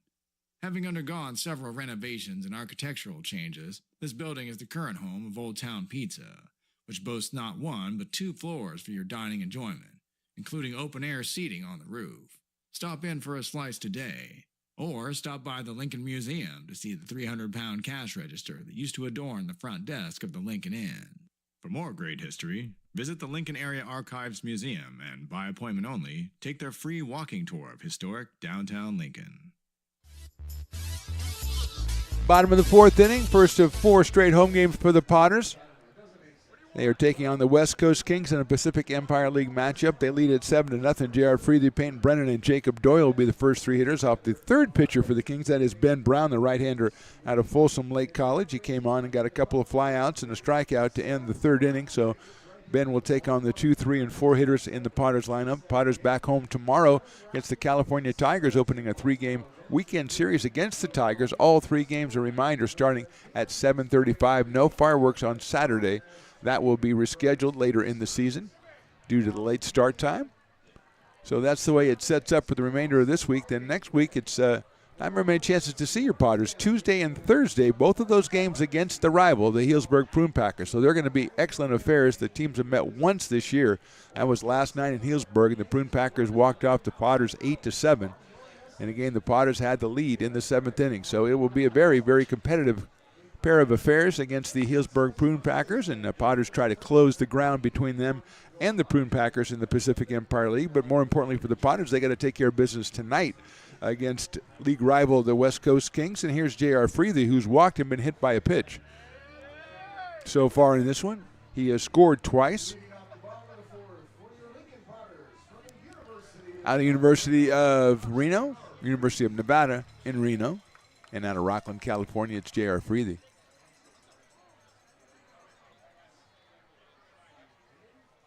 Swings and misses, fouls that one to the catcher's glove more accurately. 1 ball, or no balls and 1 strike on J.R.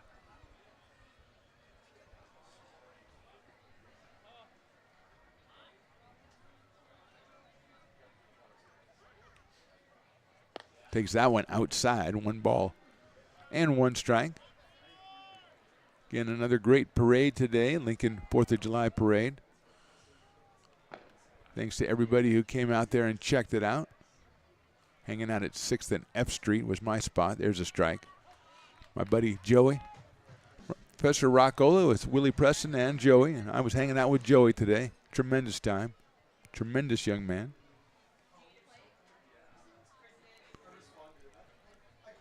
One ball, 2 strikes. 2-2.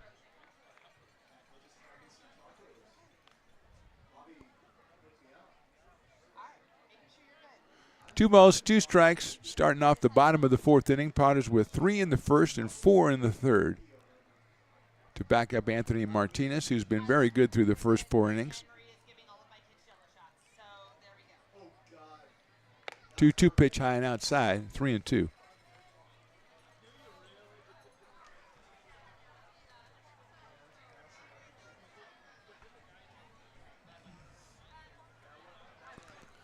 Three balls, 2 strikes. Line drive right field. That'll get down in front of Anton for a base hit. JR took a breaking ball in a 3-2 pitch. Spanked it into right field. He is 1 for 1. And Peyton Brennan will be the hitter. Peyton has walked twice and scored twice. So between JR and Peyton, before that last at bat, they had walked 3 times, been hit by a pitch, and scored 4 runs.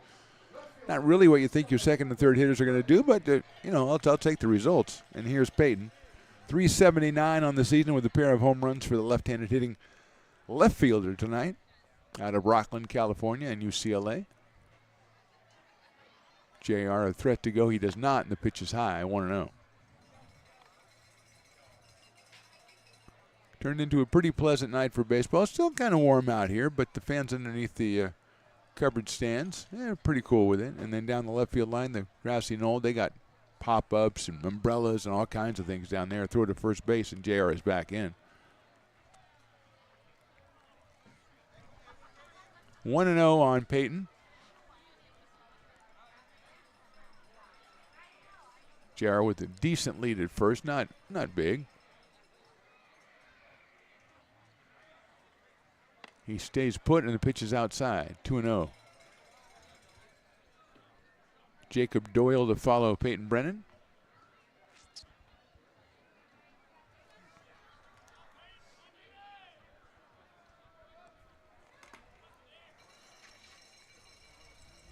Freely looks like he's thinking about it now as he gets a little bit further away.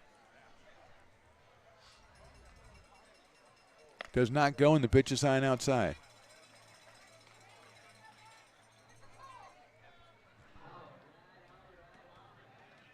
Three balls and no strikes. The Kings have been plagued by wildness today. 6 walks, or 5 walks and a hit batter. Potters pick up their 5th hit of the game with that Freely single. 3-0 pitch. That's in there for a strike. 3-1 on Peyton Brennan. Peyton with the big home run in Tuesday night's game. Had 5 runs batted in that game. I went over the Chico Nuts. Yes, I know how that sounds. 3-1 pitch. That is strike 2. Brennan thought maybe it wasn't and started to go down to first base, but he has to retrace his steps as all sales are final with the umpire. 3 balls and 2 strikes.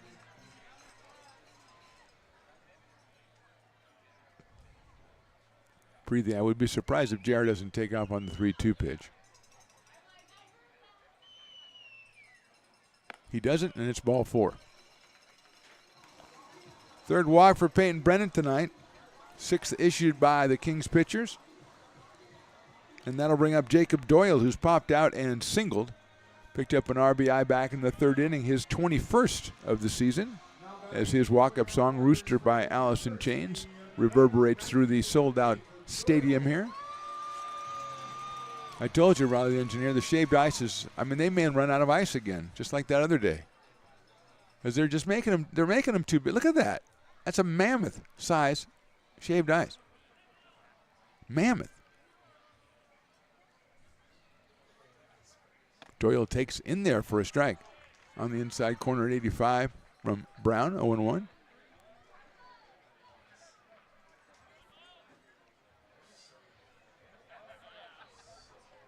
Oh, 0-1 on Jacob Doyle. Hudson Brown to follow. Potters on top 7-0. We are in the bottom of inning number 4 here. Jacob goes around on that one. That is strike 2. Don't have to check with the base umpire. I'll let you know on that one, Blue. 1 around. 0-2 now on Jacob Doyle.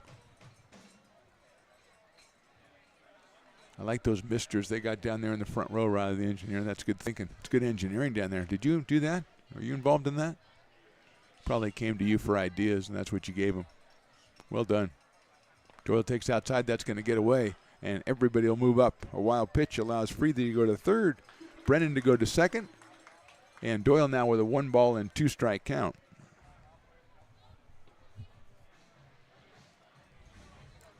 Potters trying to snap a 3-game Pacific Empire League losing streak. They lost the last 2 to Humboldt when they were up there last weekend.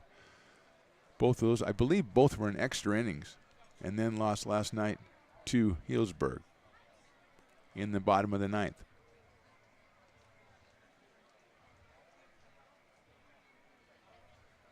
One-two pitch to Doyle. Inside, 2-2, turns away from a fastball.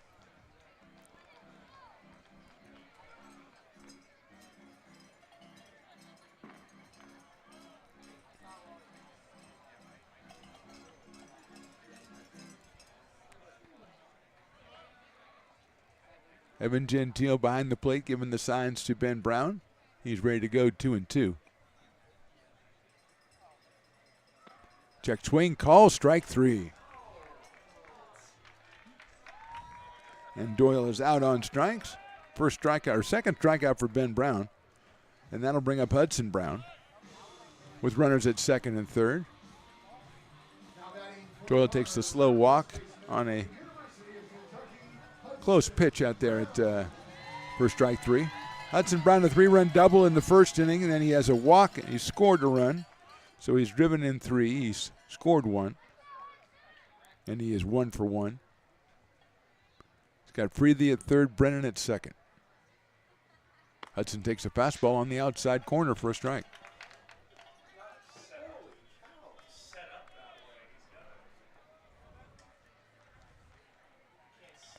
Jake Tandy waiting on deck. Practicing, trying out some new stances, it looks like. Just checking things out over there. 0-1 on Hudson. in the dirt, gets away, and it hits the umpire, unfortunately, and we're going to have to, I think it hit him on the hand, bounced up, and he's taken immediate walking over toward the third base dugout. I hope it's the hand, if you know what I mean. The other umpire comes in and says, checks with him and stuff, but secretly he's going, I'm glad it wasn't me. But I'm sure he has his best interests at heart. Emma's coming out. She's the best. Whatever happened, she will take care of it. The umpire's like, well, I'm pretending it hit me in the hand. No, it did come up. They're going to walk him down the first baseline, so hopefully it's he's going to be escorted by Emma off the field. So, yeah. So it looks like the right hand is a little more serious than we thought there, as he walked down the left field third base line, and then Emma came and got him and took him right off the field. So obviously we hope he is going to be okay. So if he is unable to continue, obviously we'll have a two-man umpiring crew, but more importantly, hopefully he's okay. I think we're going to have a little bit of a break in the action here. So we're going to step aside in the bottom of the fourth as they figure out the umpiring crew and hopefully take care of the home plate umpire. Potters on top, 7-0. Hi, Bill Evans, President of the Placer County Association of Realtors. We're in our store, our conference facilities, an amazing team helps keep together an amazing organization, and we thank them all. This organization can't do what it does and can't run the way it runs without the help of so many members volunteering their time.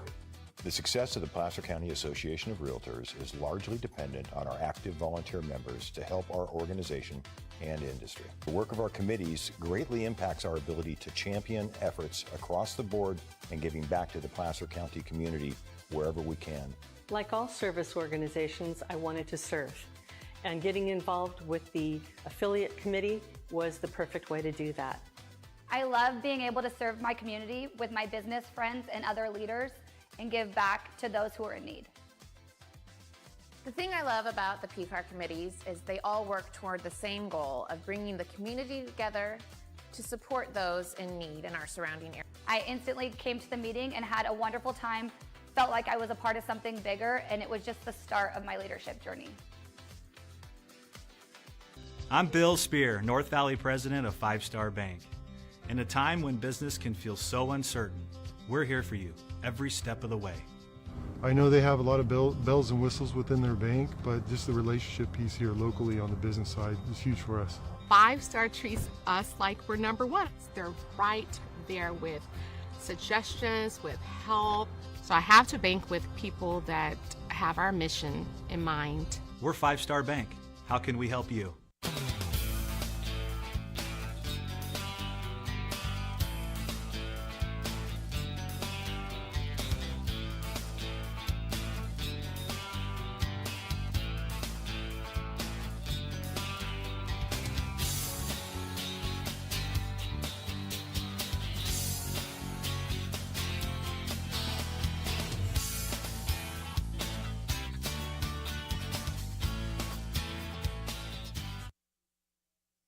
This job is the Esplanade at Turkey Creek phases 4 and 5. Our scope of work for this project is full scope, so we've got all the underground, all the joint trench, and all the top side included with it. We're putting in sewer pipe, manholes. We're not doing services yet. We go through and do all the main line, and then we come back and do all the services after that. I would say this project right here, the one we're working on, is probably about a 2-month project. It's very costly to the developer, so beating the schedule is very important, more important than most projects. It's got a lot of groundwater, so we've got an extensive groundwater pump system in place. It's just cool to be a part of the built environment and know that for the next 100 years that people are going to use and enjoy what we've created here today.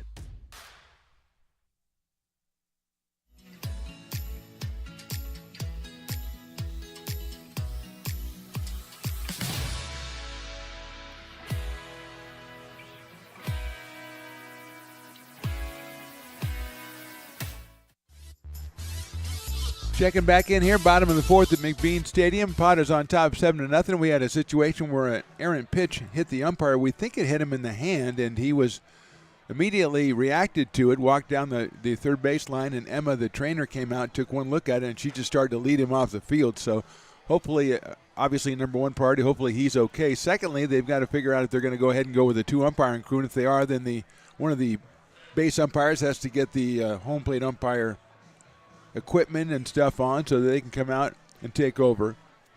So that's what we're waiting to see, exactly what's going to happen right now. Is just a lot of milling around going on, but nobody, and I'm going to assume they're going to go to the 2 umpire crew because Emma led the umpire off. She had a purpose, and when she has a purpose, you want to let her do what she needs to do. So hopefully, again, it's not too serious, but she did not hesitate to take the umpire off the field when she saw what the deal was. Willie Preston trying to fill the time here by playing John Cougar Mellencamp because he's going to be in town with the Willie Nelson Outlaws Tour. And Willie Nelson, Bob Dylan, Mellencamp, and who else? I mean, that's a heck of a tour. That's a heck of a. I might have to go to that. All you got to do is donate to the Friends of McBean, and you get in a raffle or something like that, and then you might go see Willie Nelson, Bob Dylan. Oh, I think Robert Plant's supposed to be in there too. So, man, you got to donate to the Friends of McBean because they're trying to raise money to get a new scoreboard. And even Riley, the engineer, says we need a new scoreboard, and he rarely pays attention to anything. So we need a new scoreboard if he's saying that. Although this does extend, of course, there's no curfew on beer sales in this one because we got fireworks tonight. So I don't think we're having any. It's too bad it's not a Dueling Dogs inning or something. That would be a treasure. But Riley and I sitting here with Willie Preston, Jason the intern, Carson the intern, trying to wait and see what the determination is going to be as far as the umpire is concerned. And we'll resume at the bottom of the fourth. The Potters scored 3 times in the first inning. They got a double from Masani Johnson, a couple of walks to Freethy and Brennan, and then after a Doyle pop-out, Hudson Brown delivered a 3-run double to left center field. Then in the third inning, Freethy was hit by a pitch. Brennan was walked. A single from Doyle scored 1. A walk to Brown. Tandy with a walk with the bases loaded gets an RBI. Cole Eaton singles in a run. A sacrifice fly by Jake Harvey. And before it all clears out, 4 runs have scored, and the Potters on top 7-0. Anthony Martinez, on the other hand, has gone through 4 innings against the Kings, giving up just 2 hits, has not walked anybody, and he has struck out 3. Also been benefited, especially back in the first inning, by some excellent defense. We have 1 umpire returning to the field, which is a good sign, I would say. And he looks like he may be the base umpire for the remainder, as we see the other umpire walking around. I think that's the home plate umpire with an ice pack on his hand. I'm hoping that's what it was because he looked like he was moving around okay. But we'll see. Well, we have 1 umpire. If he's resuming position, that would mean that we're still going to have a 3-umpire crew, and that would be fantastic. Although, after we said how concerned we are about the umpire, we would probably yell at him if he made 1 call we didn't like because that's how Americans do it. I mean, it's not a situation where you don't care about him. It's just that's what you're supposed to do. Umpire looks like he is consulting with the Kings and letting them know exactly what's going to go on. So they'll be up to date, and hopefully soon we'll be up to date as the Potters milling around. Zach Chamiso practicing his softball warm-up tosses. The Lincoln legend and favorite player of Riley the engineer. How's the fan club going? Have you got it started? You got okay. So the membership I know is going to go through the roof. He's a tremendous favorite here in Lincoln, and with Potter fans, Zebra fans, and the Sierra College fans as well. So he is touching all those fan bases. And he is in the starting lineup tonight, playing second base for the Potters. Batting in the number 9 spot. Potters got a single from Freethy, then a walk to Brennan. Doyle struck out, and then on the Hudson Brown at bat, ball went into the dirt, eluded the catcher, and hit the umpire, and we think in the hand, and he immediately reacted. So it was instantaneous, and Emma was just about as instantaneous as she took him off the field. So the 1 umpire came back. Is he still over there with the Kings? I don't see him walking around anywhere.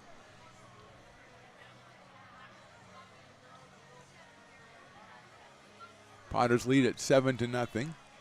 They are 7-5 in conference play. Healdsburg leads the pack at 12-2. Then Solano Mudcats at 7-7. West Coast Kings are at 4-6. Humboldt Crabs 3-8, and the Medford Rogues at 2-7. Potters will go up to Medford next weekend and take on the Rogues in a 3-game series. That'll be a big one.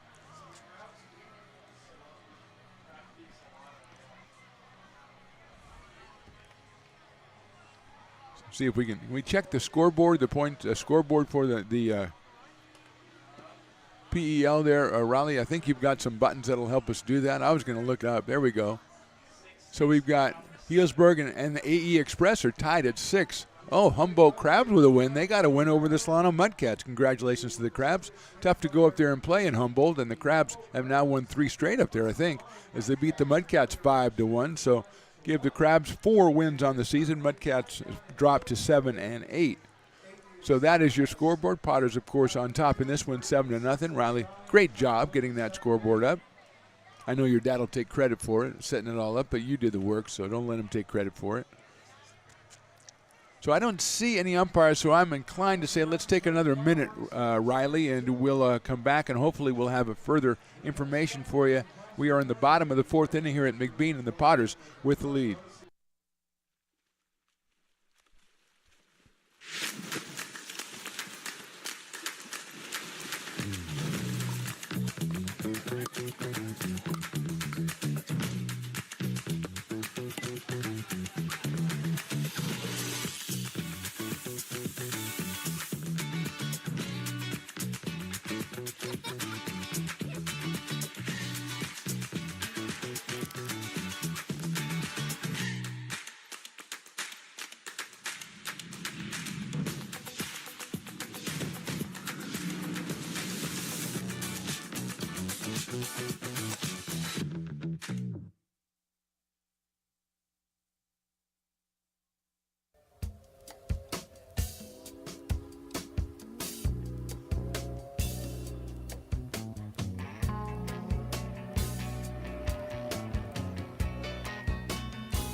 American River College is a top-tier community college sports program that provides student athletes with the opportunity to thrive both athletically and academically.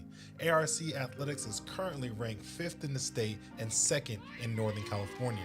With over 19 sports programs, our athletes compete with the region's best athletes. Our diverse and dedicated coaching staff helps athletes develop the skills necessary to compete at the next level. Start your community college athletics journey with us. American River College, Sacramento's best athletic program. Go Beavers.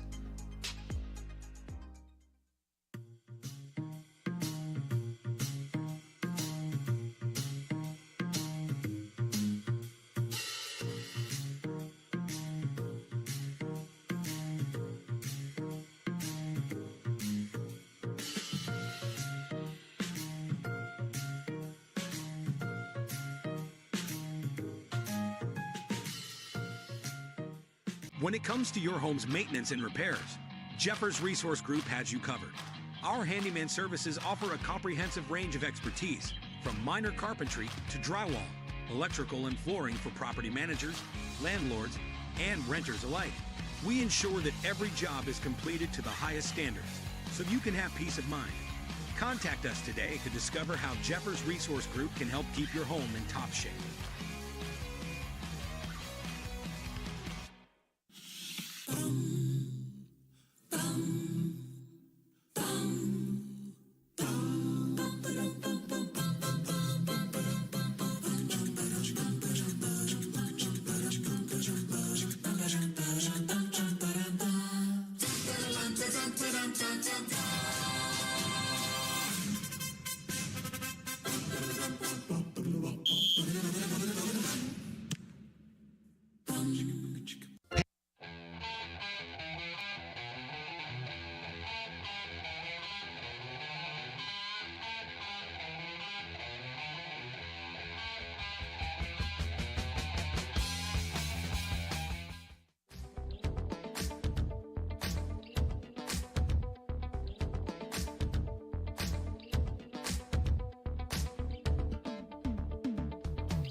Gooseport Public House. We have sports on 10 big screen TVs, 23 beer taps with classics and crafts, a full bar with creative craft mixed drinks, live music, and most importantly, great fresh food. In downtown Roseville off Vernon Street, only 15 minutes from the ballpark. See ya at Gooseport.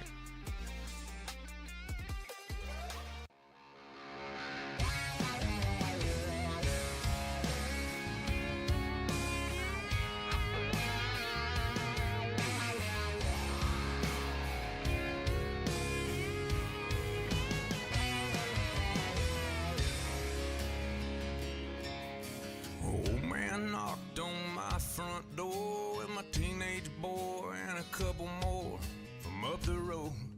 He had 'em by the collar, said he...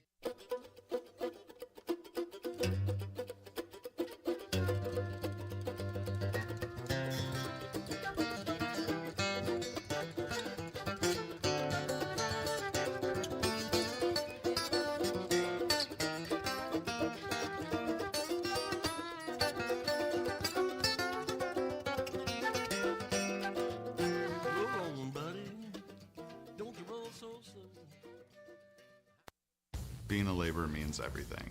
It was what took care of me when I was growing up. It's what takes care of me now. Because of President Biden and the money he's put into infrastructure, the need for our workforce to expand is out of this world. When our members are able to go to work on these big projects that are funded by Biden's economic investments, it means continued growth in their wages, in their pensions, in their health benefits. It means they're going to be able to take care of their families.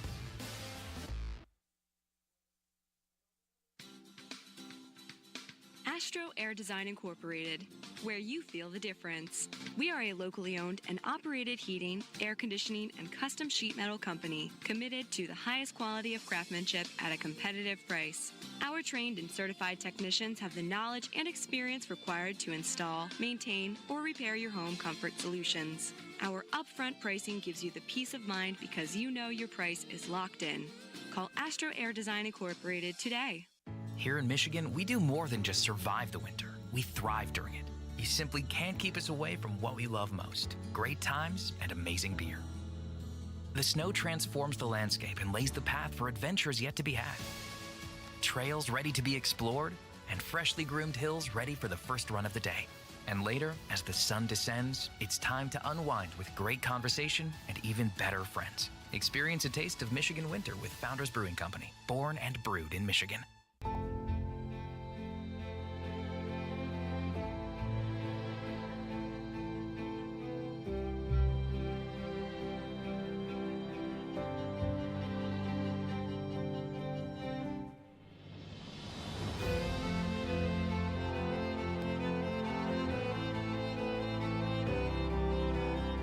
Situated on the corner of Lincoln Boulevard and 5th Street, this iconic building has been the home to several hotels.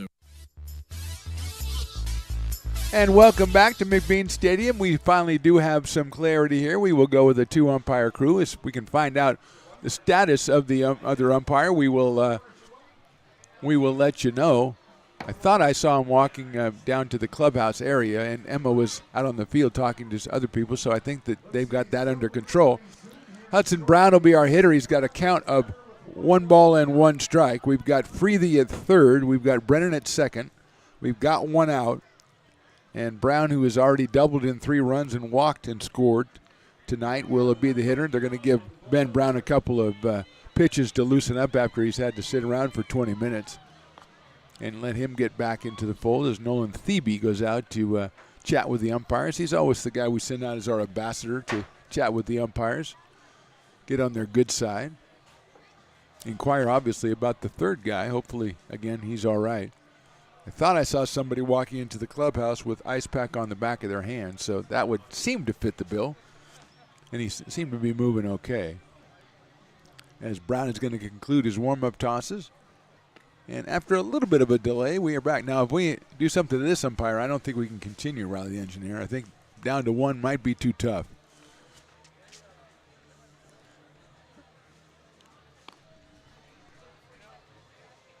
So Ben Brown, the third pitcher for the West Coast Kings. Radke started, went 2+ innings, and Morgan came on, faced just 2 batters before Brown replaced him in the 3rd inning. And Ben is ready to go, and the remaining umpire for the bases, is going to go out and position himself a little bit differently than he would if there were 3 of them, obviously. But we are ready to soldier on here. Brown at 3:21 before the game started, and he picked up 3 RBI, so he now has 18 to go along with his single home run. Olive Branch, Mississippi for Mr. Hudson Brown. Tough for Ben Brown to stay around for that long after he's pitched an inning. Takes it right down the middle for a strike. 1 ball and 2 strikes. 2 balls and 2 strikes. Okay, umpire signals 2 balls and 2 strikes.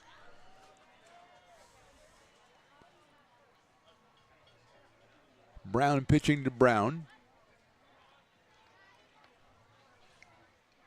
Breaking ball's hitting into the hole. That'll get into left field for a base hit. 1 run will score. Brennan had to hold up, so he'll only make it to 3rd, but Freely scores. Brown picks up RBI number 4 on the night. Potters now lead at 8-0. Still just 1 out here, and Jake Tandy coming to the plate. So Hudson didn't hit that one as hard as he hit his first one, but he hit it in the right spot to the right of shortstop Euler. It made the dive, couldn't make the play. Brennan had to wait to see, so he stays at 3rd. Freely scores easily, of course, and Tandy, who has struck out and walked in this one, he got a run batted in for the walk back in the 3rd, so he has 30 of those on the season. Brown now with 19 runs batted in. That's hit high up in the air to right field.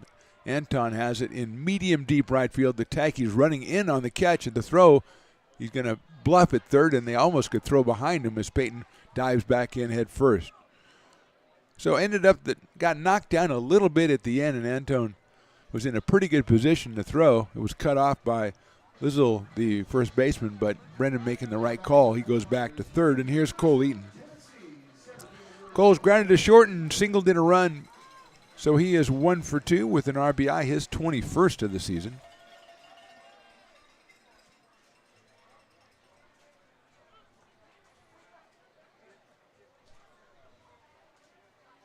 Eaton takes outside for a ball, breaking pitch. 1-0 on Cole. Came in at 250 out of Elkhorn, Nebraska.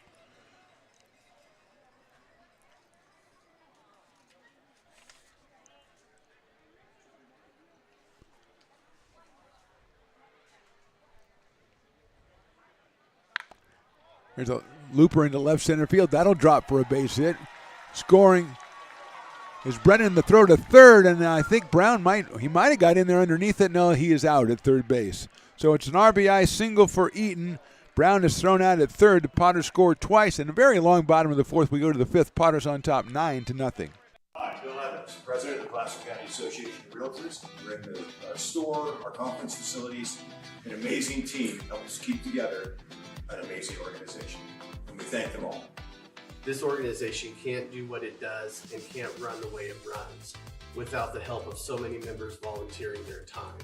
The success of the Placer County Association of Realtors is largely dependent on our active volunteer members to help our organization and industry. The work of our committees greatly impacts our ability to champion efforts across the board and giving back to the Placer County community wherever we can. Like all service organizations, I wanted to serve. And getting involved with the affiliate committee was the perfect way to do that. I love being able to serve my community with my business friends and other leaders and give back to those who are in need. The thing I love about the PCAR committees is they all work toward the same goal of bringing the community together to support those in need in our surrounding area. I instantly came to the meeting and had a wonderful time, felt like I was a part of something bigger, and it was just the start of my leadership journey.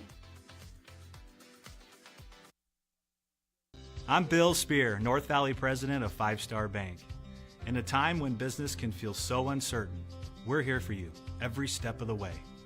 I know they have a lot of bells and whistles within their bank, but just the relationship piece here locally on the business side is huge for us. 5 Star treats us like we're number 1. They're right there with suggestions, with help.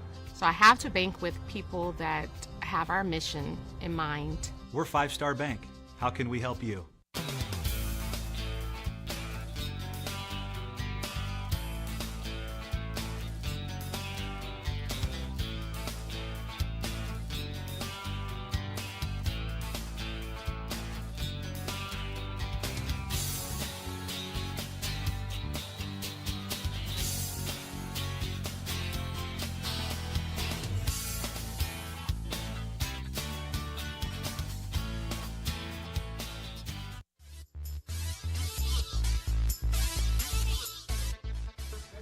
Top of the fifth inning, a lot of changes for the Potters. Ryan Castillo is coming in to pitch, so Anthony Martinez, 4 innings, 2 hits. He struck out 3. Also, Caius Gargett is taking over at shortstop, and I thought I heard a couple of other ones, maybe a Cade Parker coming in at second base. And what happened to my guy Jack Tomiso then? Oh, no, Riley's going to be distraught. That one's hit high up in the air to right field. Still going. That ball is out of here. No, it's up against the fence. Going from second to third is Asa Martinez. The throw will be too late. He's got to stand up or slide in triple to start off the 5th inning. So Parker at second, Gargett at short, Castillo on the mound, and now Martinez at third base, and Paul Lizzle will be the hitter.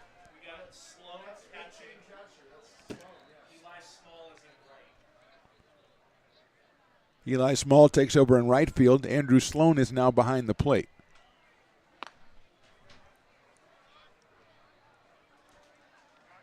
So that would give us Brennan, Eaton, and Small, Freethy, Gargett, Parker, and Brown. Sloan behind the plate and Ryan Castillo on the mound.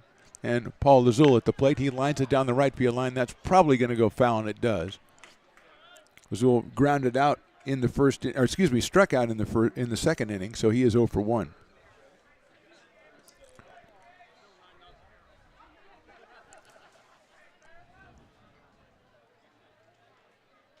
Castillo making his 5th appearance, 16 innings, 22 hits.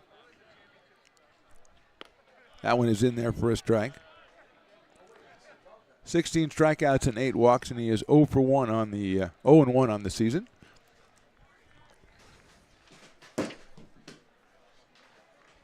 One pitch, swing and a miss at a ball in the dirt.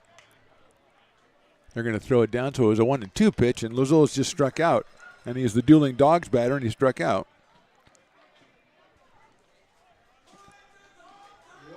So that means dueling dogs is half off, but more importantly, 1 out here in the 5th. And Evan Gentile will be the hitter, the catcher. Gentile grounded out to first base his first time up. He's from UC Davis.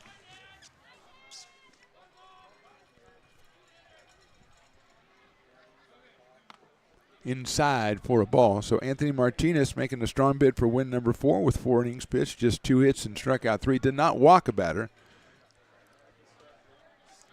So he now has 26 strikeouts and just 12 walks in 29 innings. And that one is inside.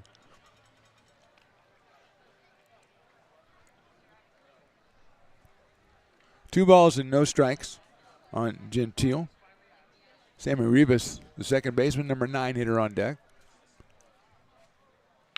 That sliced down the right field line. It is a foul ball. So it's 2-1. Martinez started off with a triple to deep right center field. On a ball that bounced so high, I thought it had to hit the street out behind the fence. It bounced so high, but it didn't. It stayed in the park.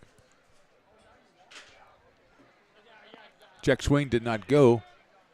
And it's, I think it's 3-1 now.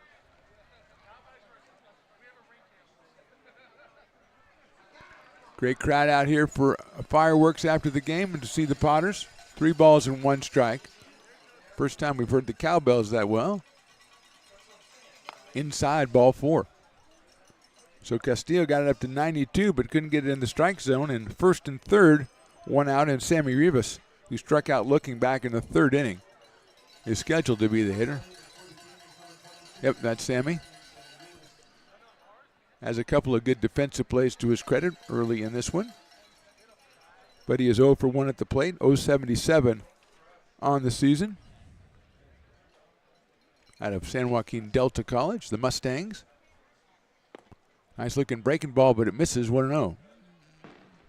Just a little bit too low from Castillo. 4th of July, so we do hear a lot of fireworks out beyond the stadium. Sometimes they're, tuned up to when the person's swinging. That one is a ball, 2-0. But we haven't got, they had one where the guy swung right when the firework went off, but he didn't make contact, so it wasn't as cool. 2-0 now on Rivas.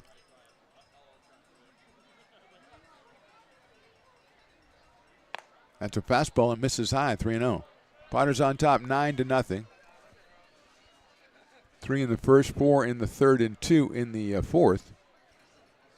But one pitch away from loading the bases in the top of the order for the Kings coming to the plate.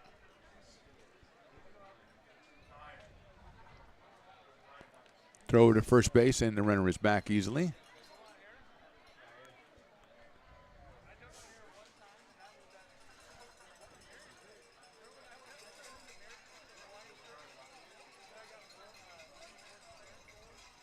Fastball on the inside corner.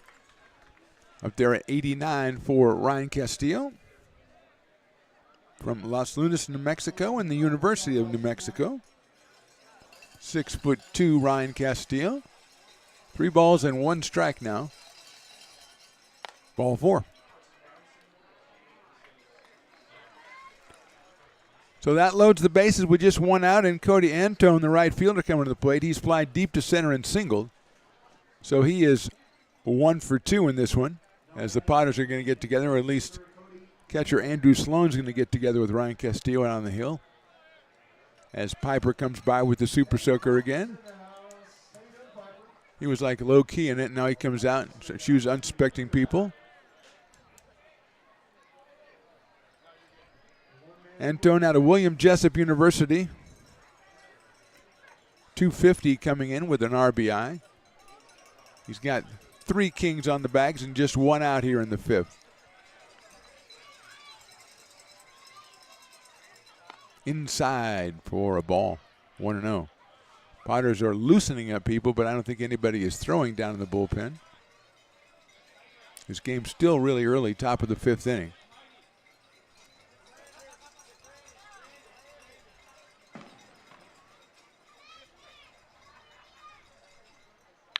Hit sharply up the middle. Shortstop has it, flips to second. They got 1.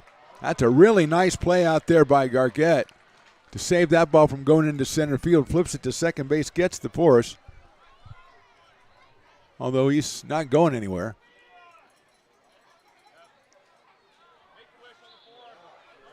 Yeah, I think he was called out at second base. He's not going anywhere. So he's going now, and here comes the manager out. It's a fielder's choice for Antone. He's going to go down to first base. He'll get an RBI. As Martinez scored. Gentile goes to third. Rivas is out 6-4 on a really good play by Gargett up the middle. So the run's in, but now 2 outs, and that'll bring up Luke Euler, who's flied to center and grounded to short.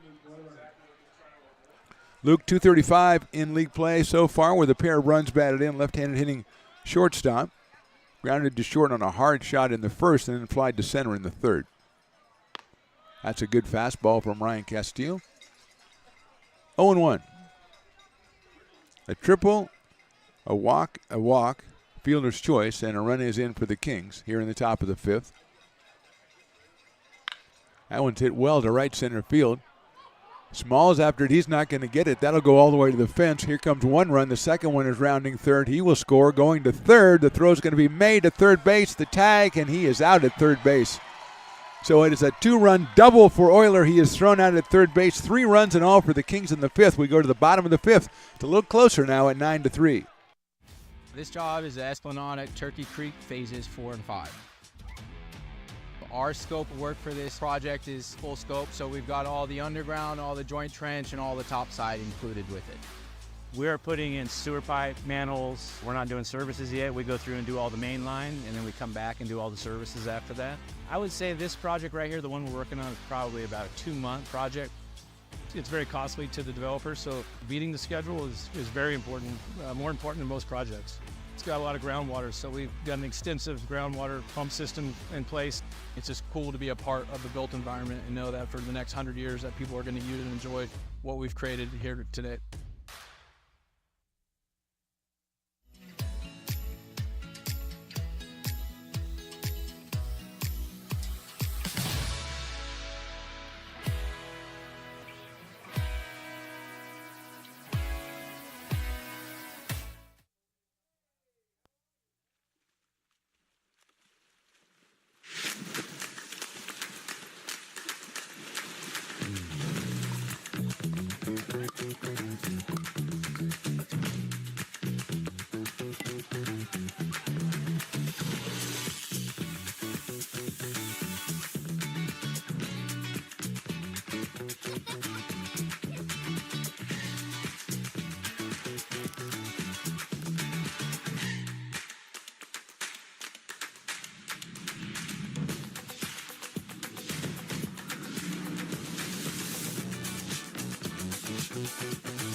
Bottom of the fifth inning.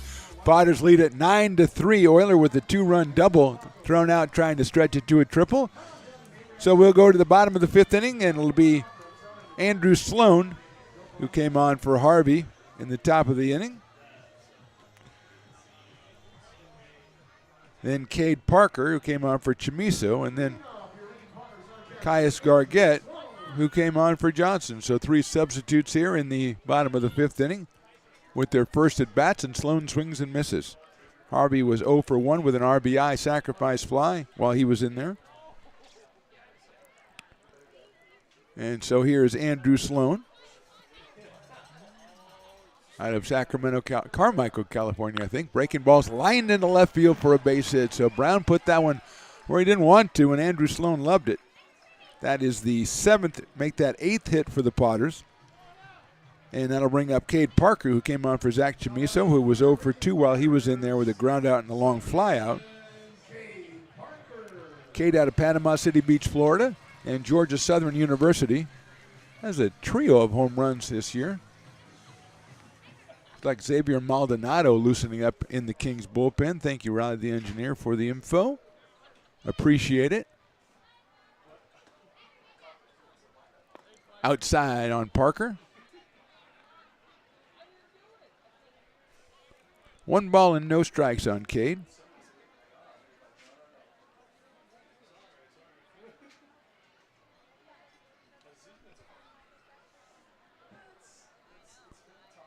Pops it up right side. Azul at first base in foul territory will make the catch for the first out. So Parker is out on a pop-up to first base. 1 out, and Gargett will be the hitter. Caius came on for Hassani Johnson in the 5th inning.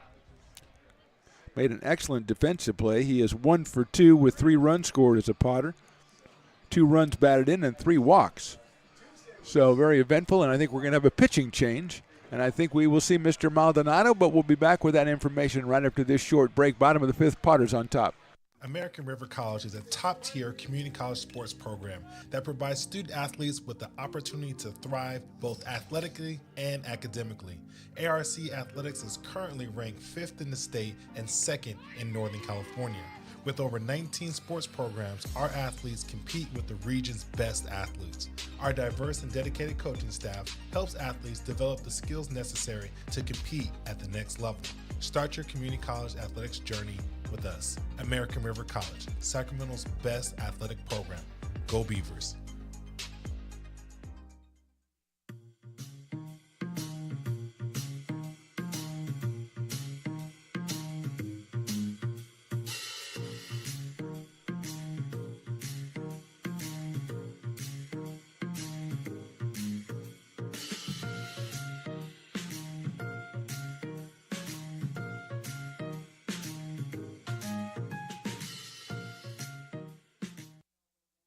When it comes to your home's maintenance and repairs, Jeffers Resource Group has you covered. Our handyman services offer a comprehensive range of expertise, from minor carpentry to drywall, electrical and flooring for property managers, landlords, and renters alike. We ensure that every job is completed to the highest standards, so you can have peace of mind. Contact us today to discover how Jeffers Resource Group can help keep your home in top shape.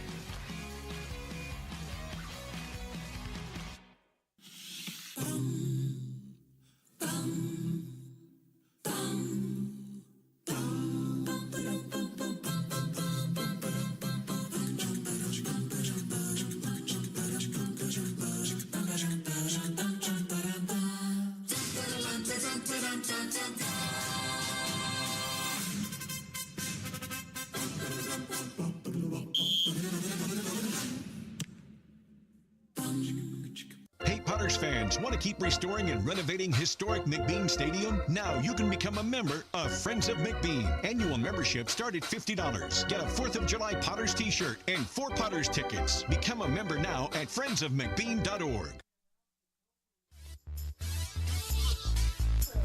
Bottom of the 5th, back to action. Xavier Maldonado, who seems like he's a Lincoln High product, and also William Jessup, 3rd appearance of the season, 2 innings, 3 hits, and 3 runs. He's walked 7, struck out 2, 4.5 ERA. The left-hander will face Caius Gargett to start off as the fireworks are going off in right field. Not official fireworks, just fireworks in general. Two of Maldonado's warm-up tosses have missed the catcher and hit the backstop in front of a guy wearing a pink shirt and startled him very much. In fact, Raleigh and I thought the vibrations or something might affect him because the ball's coming in there at a pretty good clip and taking our guy by surprise with the, I don't know, is that a cowboy hat he's wearing down there? I guess so. It's a good look. I like it. Anyway, here's Caius Gargett from University of Kentucky. He is from Anderson, Indiana, I believe. Yes, that is indeed correct. Surprise, surprise. Right-handed hitter stepping in against the left-hander Xavier Maldonado. J.R. Freely to follow.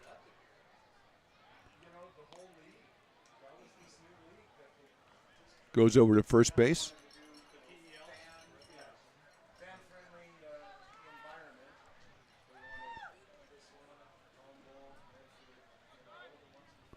Short lead at first base.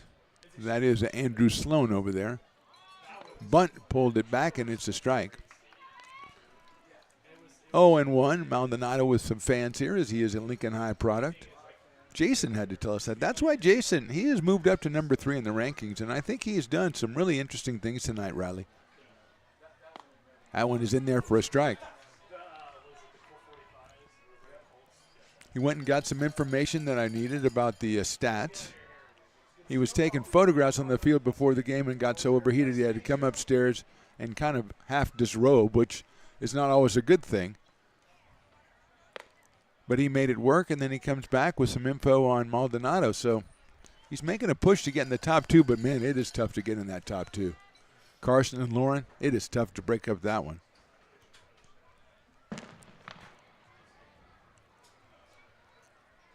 1 ball, 2 strikes on Caius. Sloan leads at first base. In the dirt. Gets away a little bit from Gentile, but he will pick it up, and Sloan stays at first base. Fourth pitcher for the West Coast Kings. Radke started, then Morgan, then Brown, and now Maldonado.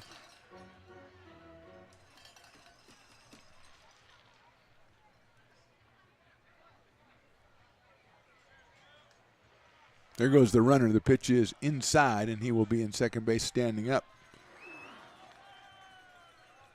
And there's another stolen base brought to you by Wizix Technology. Innovation-driven and people-focused. That's Wizix Technology from just down the road in Roseville.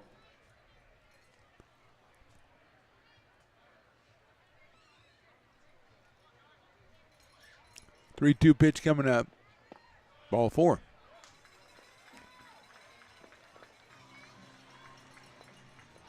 So Gargett's at first base, Sloan now at second, and J.R. Freely is the next hitter. The pinch hitting, or the switch hitting third baseman will bat right-handed. He has walked, been hit by a pitch, and singled, and scored all 3 times. Now batting for your Butters from the University of Nevada, J.R. Freely. That's 7 walks and 1 hit batter by the Kings pitchers through 4 1/3 innings. As Freely steps in, hitting .345 coming in. And he is 1 for 1 tonight.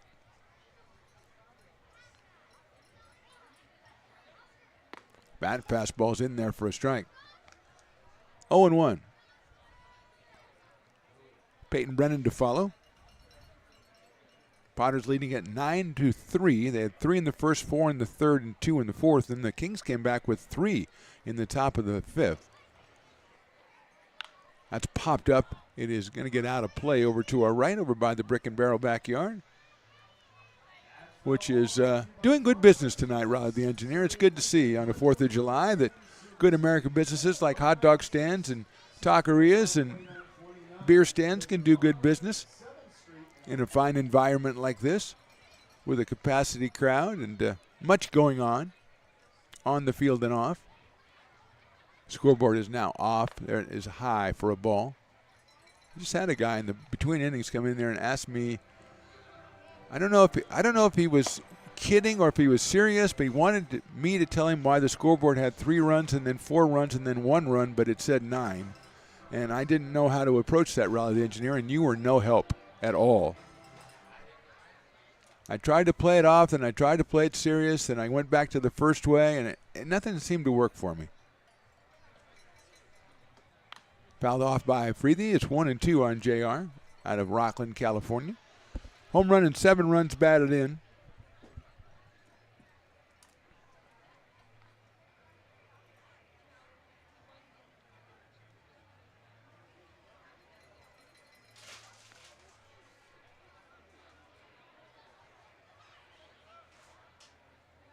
JR's also scored now 22 runs. Swings and misses at that one. So he is out on strikes. Second out of the inning, and that'll bring up Peyton Brennan. 0 runners at first and second, but now 2 outs. Brennan has been up 3 times, and he's walked 3 times. He has scored twice. He is still sporting a .379 average with 2 home runs and 8 runs batted in. And now it's left-hander against left-hander as Lincoln's Maldonado against Rockland's Peyton Brennan. Fastball is inside and low for a ball, 1-0. Jacob Doyle on deck in case Peyton can keep it going for the Potters. They would like to put up a little bit of insurance. Still a lot of at-bats left for the Kings as we are just in the bottom of the 5th inning.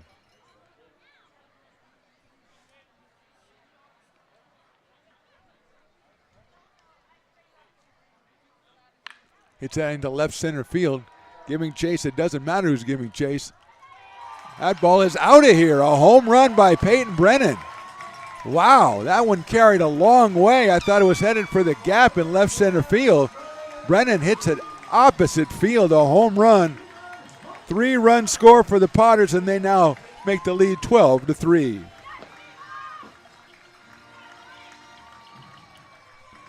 .378 feet for Peyton Brennan, 103 miles an hour. So he has put together a pretty good week with a couple of home runs. And that one the Potters needed as they were kind of sputtering a bit after giving up the 3 runs in the top of the inning. The Kings going for the shutdown inning, as Stones McCoy always calls it. But it didn't happen as Brennan spoils it with the 3-run home run. Gargett scoring and Sloan scoring. And that'll bring up Jacob Doyle. Actually, that'll bring up Eli Small, who took Jacob Doyle's place out in right field in the top of the inning.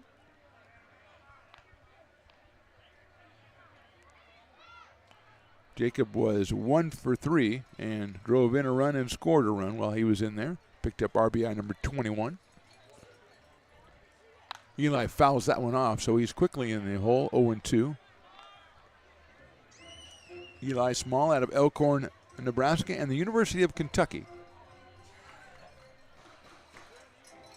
Hudson Brown on deck for the Potters. Big blow by Peyton Brennan. It didn't have the look of a home run when he hit it. It had the look of a gapper. Small fouls that one off.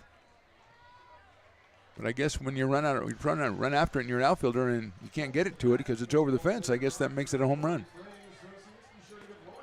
Every time I look at Brock now, Riley the engineer, it doesn't work for me. The shorts, I don't know. I'll have to speak with him about it. In the dirt, 1-2.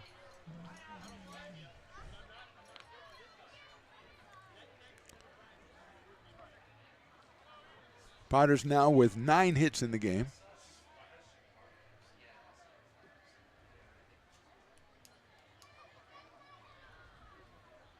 Big 2-out home run by Peyton Brennan. Hit up in the air left field. Wolf going to go back. He's got room. He'll make the catch for the 3rd out, but the Potters score 3 times. We go to the top of the 6th. They are on top, 12-3. When it comes to your home's maintenance and repairs, Jeffers Resource Group has you covered. Our handyman services offer a comprehensive range of expertise, from minor carpentry to drywall, electrical and flooring for property managers, landlords, and renters alike. We ensure that every job is completed to the highest standards, so you can have peace of mind. Contact us today to discover how Jeffers Resource Group can help keep your home in top shape.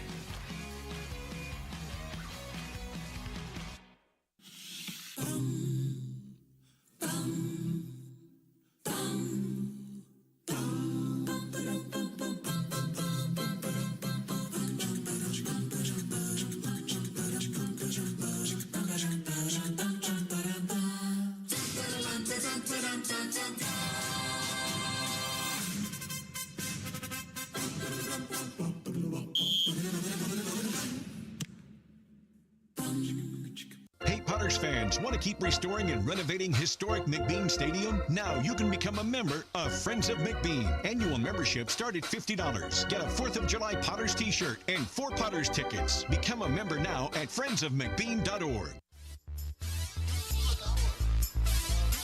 Top of the 6th inning, Ryan Castillo out on the mound for his second inning of work. Potters lead at 12-3. Right now, checking out the right field area. Riley, the engineer, pointed out there's a barbecue down there doing extra duty. Riley, what exactly are you got the binoculars, the Stones Broadcast Network binoculars down there trying to see what all that smoke is all about down there in the VIP area. Sometimes those VIPs, they whoop it up, and they just don't pay attention, and they just go crazy. And then Brennan hits a home run. People are throwing stuff all around, and you never know what can happen. Kirk Wolf starting us off here in the 6th inning. He has flied to right and grounded to second base, so he is 0 for 2. Came in at 375 with a pair of home runs. Takes Castillo's first pitch on the outside corner for a strike.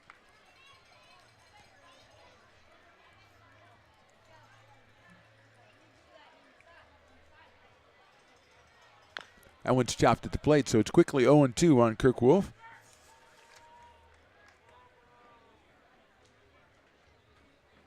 He's out of University of Arkansas, Monticello. He's followed by Gwynn and then Rodriguez for the Kings as we move into the top of the 6th inning here. High in the air, center field, short center field, Eaton moving over. And it'll be actually taken by our left fielder, Peyton Brennan, who says, I just hit a home run, I want to catch that. And they said, okay. And that is the first out of the inning, and Seth Gwynn will be our hitter. Seth from UC Berkeley has doubled and grounded to third. He hit it over Freethy's head at third and then grounded it to Freethy. So he is 1 for 2. That's high from Castillo for a ball. 1-0. I'm monitoring it now, Riley, down there, down right field line. I see smoke, but I also see a lot of misters and stuff down there, so it's very misleading. That ball's hit well to left field. Going back is Brennan, still going back. And that is going to be a ground rule double, I think. So Gwynn has his second double of the day. That's the 5th hit for the West Coast Kings. Gwynn will be at second base with 1 out, and Josiah Rodriguez will be the hitter. He is grounded to shortstop twice as Josiah, so he is 0 for 2 at a Point Loma Nazarene University. As that double by Gwynn was hit very hard. That one didn't carry the way that Peyton Brennan's did carry. So 1 out, 1 on, and here's Rodriguez. There goes the runner. The pitch is a breaking ball in there for a strike. The throw is going to be too late. As Gwynn read that one perfectly and took off. So he is at third base with 1 out. An 0-1 count on Rodriguez, who has 3 runs batted in on the season. 391 coming in, 9 for 23.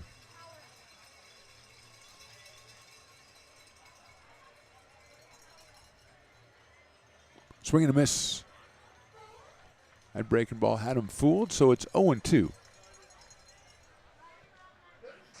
Asa Martinez on deck. Asa with a triple his last time up, so he struck out and tripled.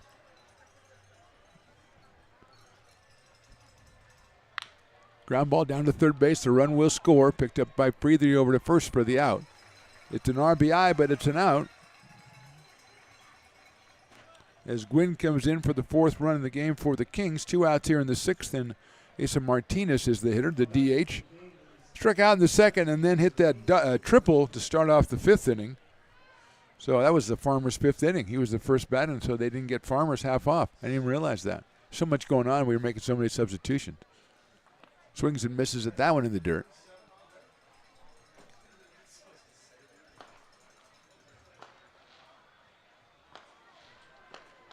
Looks like Grant Munoz is on deck to bat for Paul Lizzle. But that may not happen until next inning. 1 ball and 1 strike. He's the dueling dogs batter, so that would shift the responsibility to Munoz at a UOP.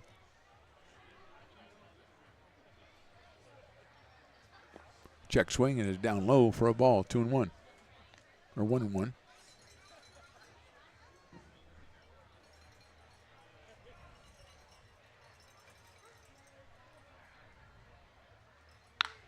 Hit well to center field. Eaton, though, is tracking it. Cole reaches up and makes the catch. So hit well, but retired 1 run on 1 hit. We go to the bottom of the 6th. It's the Potters on top, 12-4.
That was pretty good. That was a spinning bat race. That was pretty good. Nolan and Pat, I think, or somebody, and they both spun. I don't know that John gets bumped up 2 spots, though, because nobody lurched onto the field. But one of them collapsed right after he spun, and then he took off, and he won. So well done, Nolan and Paul, I think. Good job by John getting those contestants. That's the way it's supposed to work. A little more lurching onto the field I would like, but for the most part, I got what I wanted on that one. So let's go to the bottom of the 6th. Xavier Maldonado, the Lincoln product, is back out on the mound. He will face Hudson Brown, Jake Tandy, and Cole Eaton for the Potters.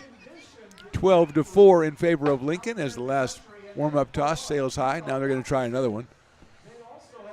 I didn't think that was going to be much of a spinning bat race, Riley, but you convinced me to check it out, and it was very good. And in a different way, not a lurching way, again, just kind of a collapsing way. And then the one guy fell down and almost tripped the other guy. That was kind of my favorite part of it. So I think those two should come back and do it again. That's what I think they should do. They should go, look, you guys were awesome. Here's tickets to a future game. Come back and do it again. That's the condition. What a great idea, because when you have people that are good at these events, you need them to come back. They entertain the crowd. If you have good people that squeeze the bucket or whatever that's called, bring them back. That too. Here's Hudson Brown. Pops it up right side.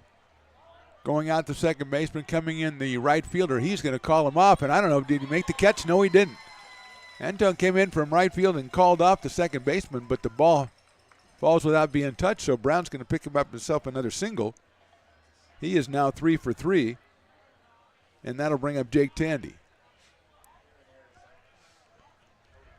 Here comes, I think we're going to have a pitching change for the Kings. Maldonado hands the ball to the manager, and we'll come back with a new pitcher right after this break. Potters on top, 12-4.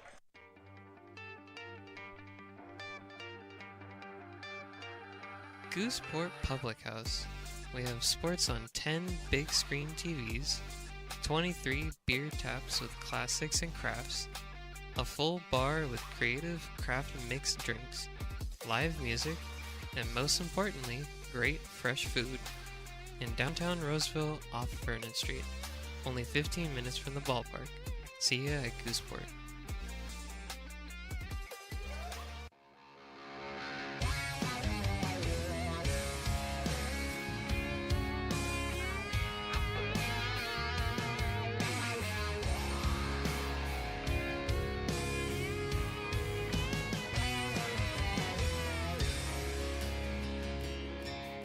Old man knocked on my front door with my teenage boy and a couple more from up the road.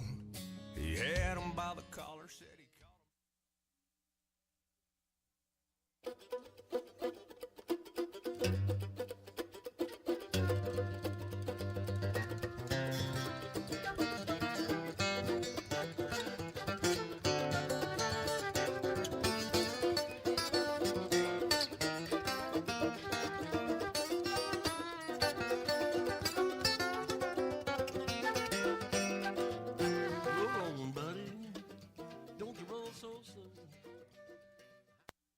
Being a laborer means everything. It was what took care of me when I was growing up. It's what takes care of me now because of. New pitcher for the West Coast Kings is number 10, Keola Yim, who pitched for Jessup University this past season. He is a right-hander. He will face Jake Tandy with Hudson Brown at first base. Tandy has struck out, walked, and flied to right. Has an RBI from the bases-loaded walk in the third, so that is number 30 for Jake. This is Yim's first appearance for the West Coast Kings, at least in conference play.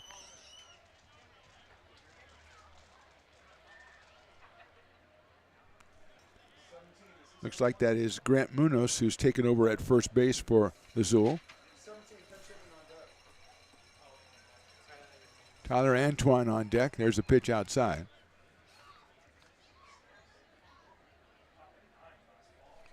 So Antoine on deck to bat for Cole Eaton. Inside, did that hit him or hit the bat? What happened? And the ball was caught by Munoz. If it hit the bat, he's out. I don't know how you explain that to him, but if it hit the bat, he's out. The umpire's like, wait a minute, that is blowing my mind, dude. He's going to talk to the other umpire, and it is a catch.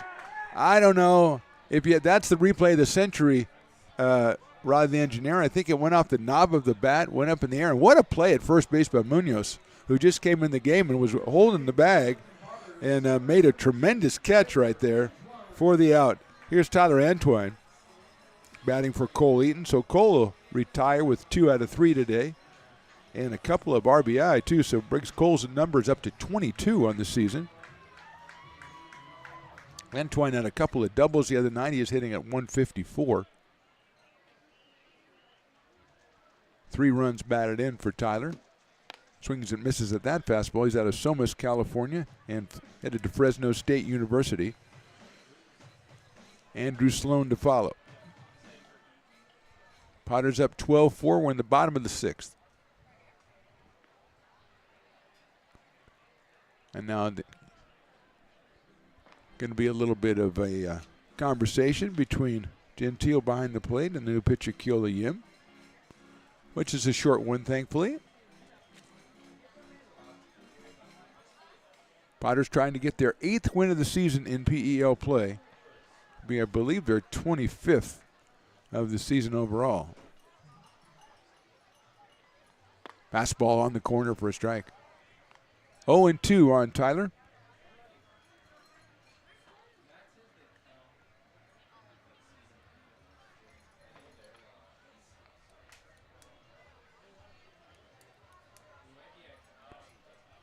Short lead at first base.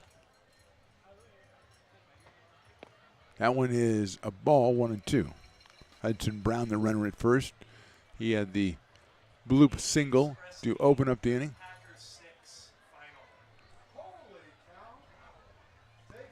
Athletic Edge, the AE Express, coming up with a big road win at Healdsburg, beating them 13-6. Outside for a ball. Not a league game, but still. I mean, we're petty people here. We like to see the Prune Packers lose. That's what it is. I'm sorry. That's the way it is. It's like Dodgers-Giants.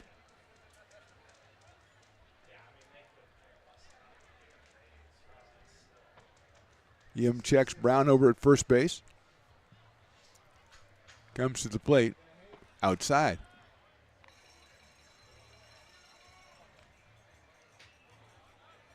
I've got 0-2 on the scoreboard. I've got 3-2 over here. I'm waiting to see the umpire agrees with the Riley scoreboard, 3-2, so that's what we'll go with.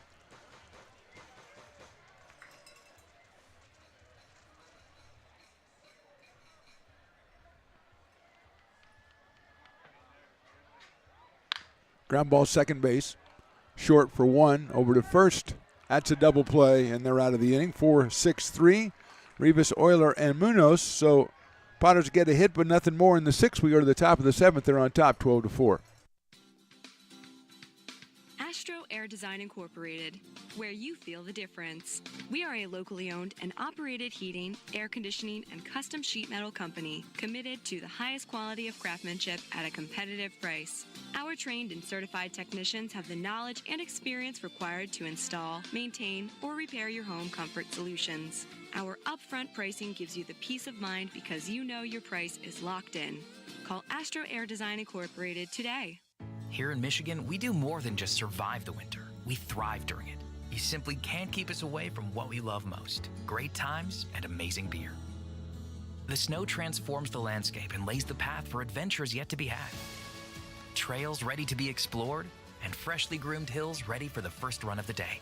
And later, as the sun descends, it's time to unwind with great conversation and even better friends. Experience a taste of Michigan winter with Founders Brewing Company, born and brewed in Michigan.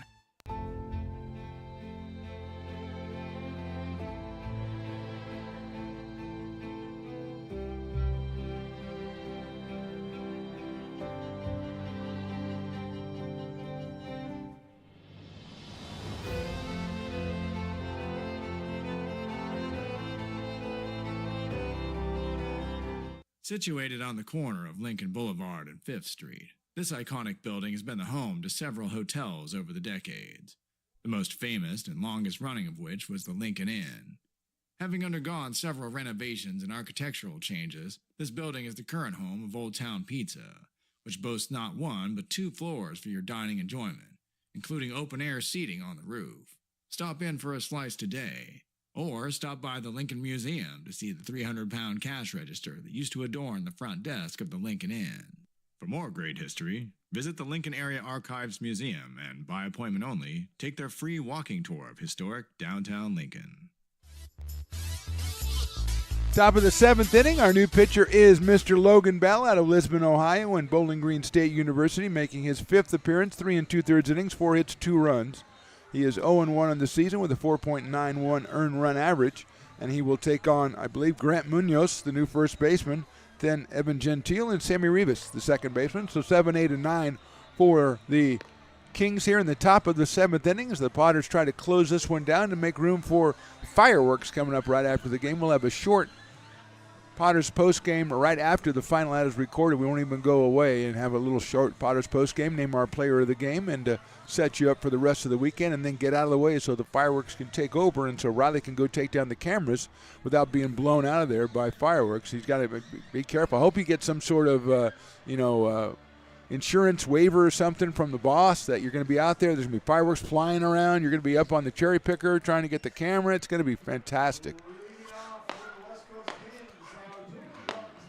Out of UOP, Grant Munoz is the hitter, who made a tremendous play on what was the oddest pop-out I've seen in a while as Jake Tandy was hit, I thought, on the hand, but it turned out to hit the knob of the bat. Popped over toward the on-deck circle, and Munoz came down from first and made a tremendous catch and retired Jake.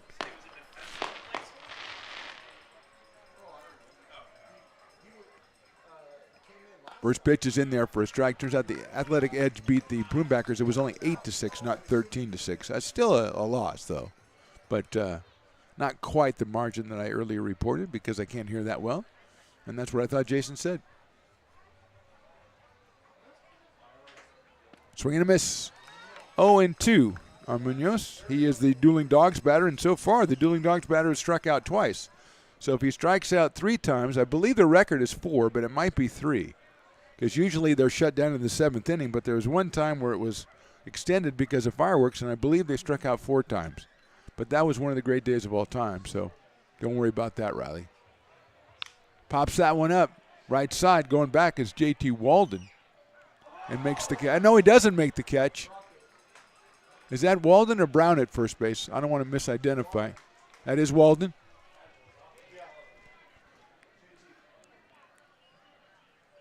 So no strikeout, and Munoz is at first. Well, not a strikeout, but you can always head down to the barrel and grab yourself a ice cold.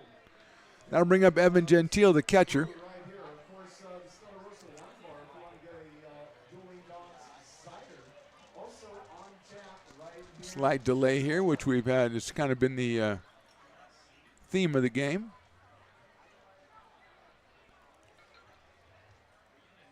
Something going on in the Potters dugout down there.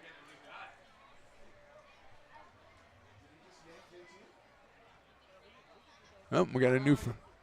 Will Lindbergh is going to go out and take over at first base. So Lindbergh is now at first base. He will bat in the Hudson Brown spot. So Evan Gentile will be the hitter. He has grounded out to first base and walked.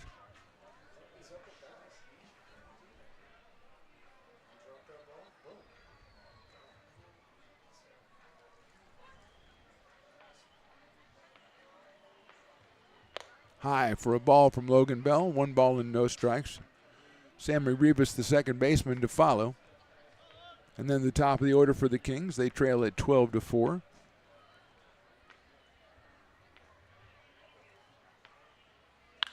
That's hit out into right field. Coming on is Eli Small. He'll have it in his tracks for the first out. So 1 out here in the 7th, and that will bring up Sammy Rivas, the second baseman, who has struck out and walked. Going to have a word with the previous hitter. See if he can pick up anything on the new pitcher, Logan Bell. The third pitcher, Martinez, started, went 4 innings, gave up 2 hits, and struck out 3. Then Castillo, 2 innings. So Jaden Lee is the pinch hitter, hitting for Rivas.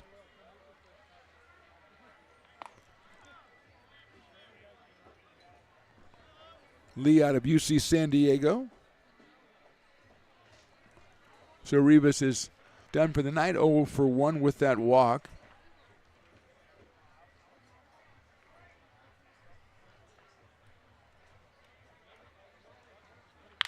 Hit out towards shortstop.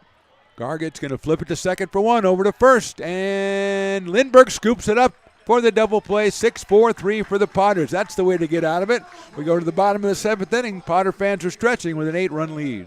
Hi, Bill Evans, president of the Placer County Association of Realtors. We're in our store, our conference facilities, an amazing team that helps keep together an amazing organization, and we thank them all. This organization can't do what it does and can't run the way it runs without the help of so many members volunteering their time. The success of the Placer County Association of Realtors is largely dependent on our active volunteer members to help our organization and industry. The work of our committees greatly impacts our ability to champion efforts across the board and giving back to the Placer County community wherever we can. Like all service organizations, I wanted to serve. And getting involved with the affiliate committee was the perfect way to do that. I love being able to serve my community with my business friends and other leaders and give back to those who are in need. The thing I love about the PCAR committees is they all work toward the same goal of bringing the community together to support those in need in our surrounding area. I instantly came to the meeting and had a wonderful time, felt like I was a part of something bigger, and it was just the start of my leadership journey.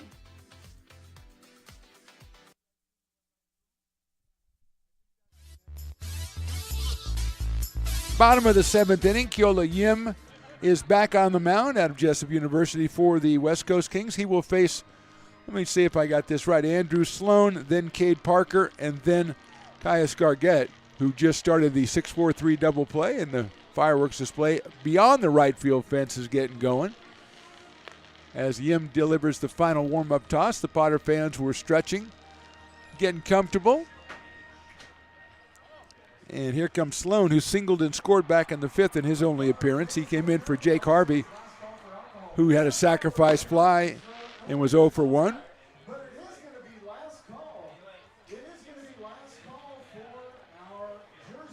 Andrew Sloan, the batter, out of Carmichael, California, Sacramento, California, and UOP.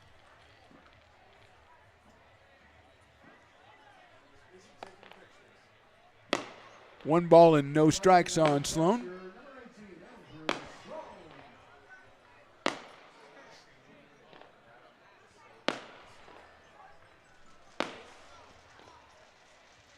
Outside for a ball. 2 balls, no strikes.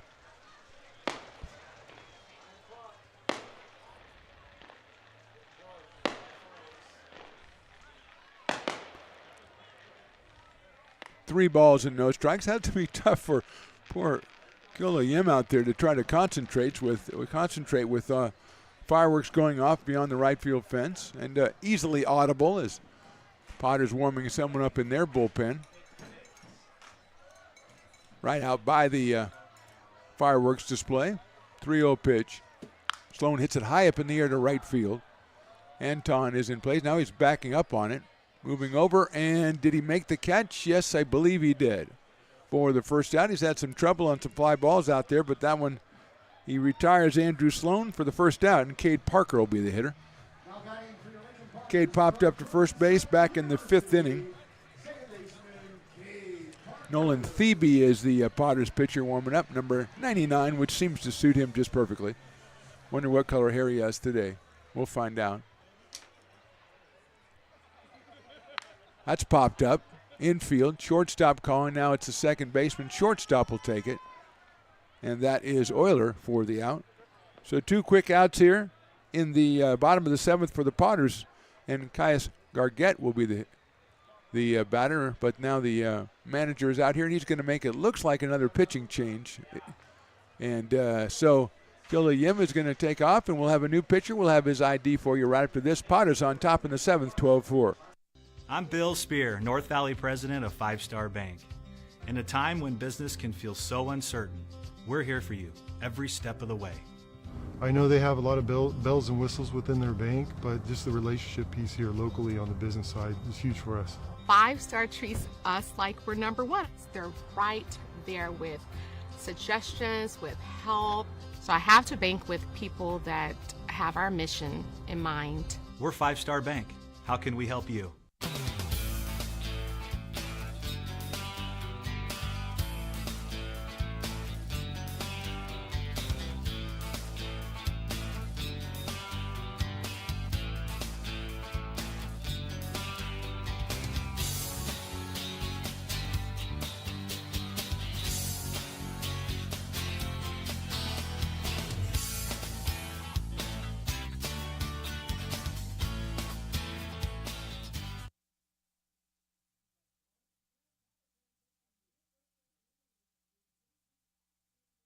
This job is the Esplanade Turkey Creek phases 4 and 5. Our scope of work for this project is full scope, so we've got all the underground, all the joint trench, and all the topside included with it. We're putting in sewer pipe, manholes. We're not doing services yet. We go through and do all the main line, and then we come back and do all the services after that. I would say this project right here, the one we're working on, is probably about a 2-month project. It's very costly to the developer, so beating the schedule is very important, more important than most projects. It's got a lot of groundwater, so we've got an extensive groundwater pump system in place. It's just cool to be a part of the built environment and know that for the next 100 years that people are going to use and enjoy what we've created here today.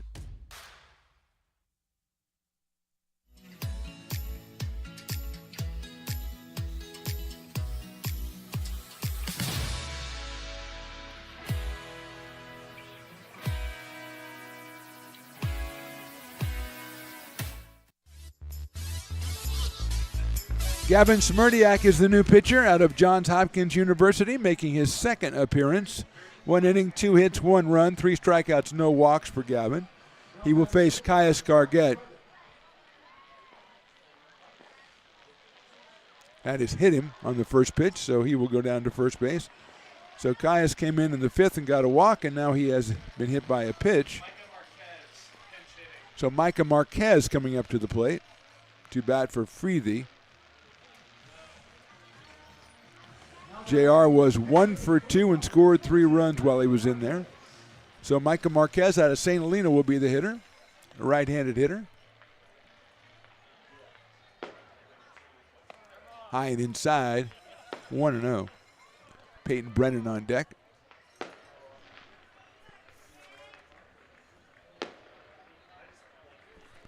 Although that may be a pinch hitter for Peyton as well. Here's the pitch. It is down low for a ball. Yeah, that's Jax Jimenez, I believe, on deck to hit for Peyton Brennan. But right now it's Micah Marquez.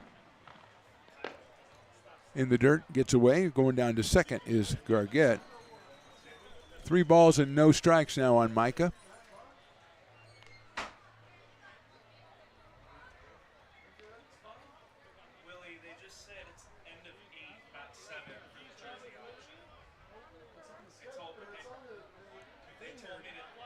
Three balls, no strikes.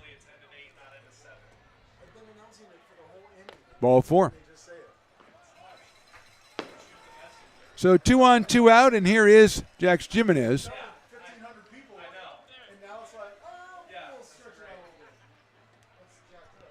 So Peyton Brennan was 1 for 1. He scored 3 runs. He drove in 3 runs. So Jimenez out of Whitney High School, going to the University of Oregon, taking over Brennan, who walked, and hit a 3-run home run. His 3rd home run of the season. He now has 11 runs batted in. Jimenez takes in the dirt for a ball.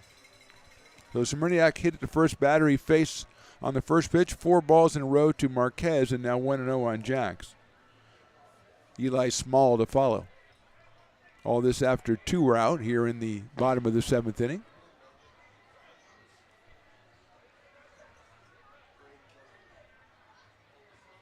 Swing and a miss. Took a giant cut at that one to Jax. 1 ball and 1 strike, and I salute the effort, sir. Don't get me wrong, I salute.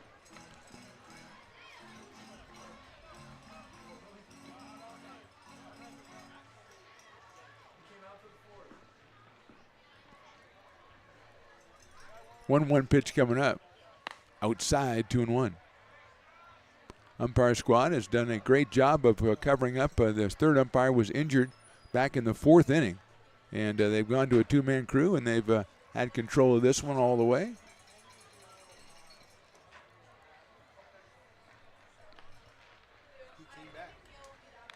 That's fouled off. Just got word from the unofficial mayor of Lincoln that Trip Garish, who just left, I just gave him a standing ovation a week ago, and now he's back coaching first base. What kind of organization do we have here, Riley?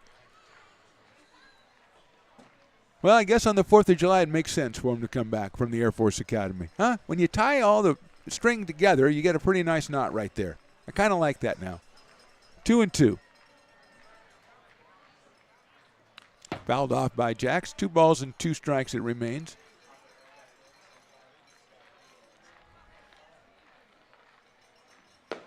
And he's got a flag in his back pocket, it looks like. That now, again, I am all for that. I think we all should wear flags in our back pocket. There you go. Good job, Riley, the engineer. Tripp, you got to pay attention to the game, son. You can't be talking to other people. Oh, my gosh. 2-2. That's fouled away again, so it gives Tripp another pitch to be the first base coach. Hang on, looks like Andrew Sloan is kind of distracting him and not letting him concentrate on the game. As the fans enjoying the fact that there's no curfew on beer because of the fireworks coming up later, continue to patronize the Brick and Barrel Backyard Beer Garden, which is a very good thing, by the way. Jimenez, 2 balls and 2 strikes, 2 outs here in the 7th. Gargett at second, Micah Marquez over at first. Semerniak, the 6th pitcher.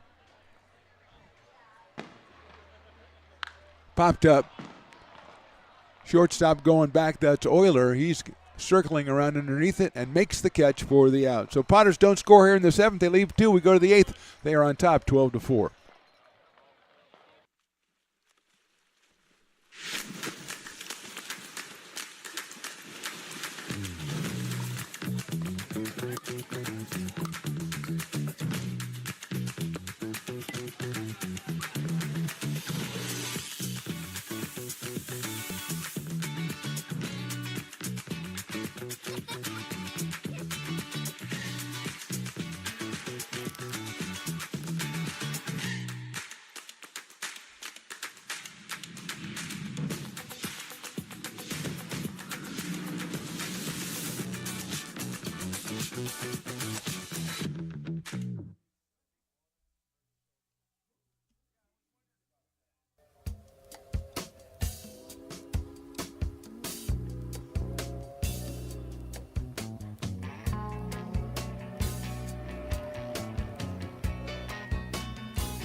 American River College is a top-tier community college sports program that provides student athletes with the opportunity to thrive both athletically and academically. ARC Athletics is currently ranked 5th in the state and 2nd in Northern California. With over 19 sports programs, our athletes compete with the region's best athletes. Our diverse and dedicated coaching staff helps athletes develop the skills necessary to compete at the next level. Start your community college athletics journey with us. American River College, Sacramento's best athletic program. Go Beavers.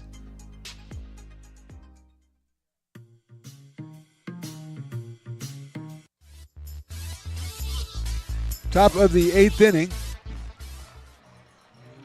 Logan Bell still out on the mound for the Potters. He will face the top of the order, Cody Antone, then Luke Euler and Kirk Wolf. Logan came on in the 7th inning. Gave up a runner on an error, but then a double play was turned and ended up being just 3-hitter space as a strike to Antone, who flied to center deep and then singled and grounded into a fielder's choice, an RBI fielder's choice back in the 5th inning. So he is 1 for 3, has scored once, has driven one in. Pops that one out of play, so it's 0-2. You can hear you can feel this crowd going, we're very close to fireworks. We're close to a Potters win, that's important. But we're also close to fireworks.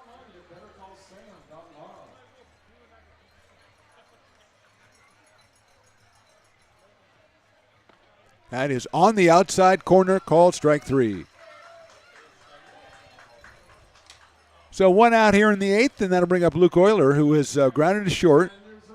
Hit it hard to short, but Asani Johnson made a great play way back in the 1st inning. He flied to center, and then a 2-run double in the 5th that he was thrown out trying to stretch into a triple, and he was out by quite some distance. But he did drive in 2 and pick up the hit, so he's 1 for 3 with a couple batted in.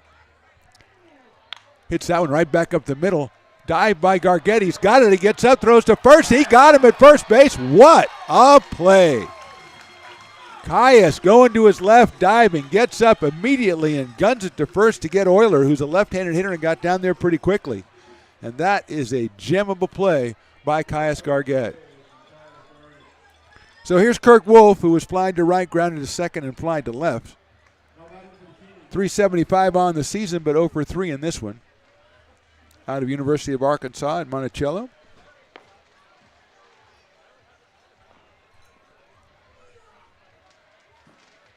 Fouls that one off, and it climbs its way over, and almost a great play made by number 18, who has a glove and did not use it properly. Almost made the play.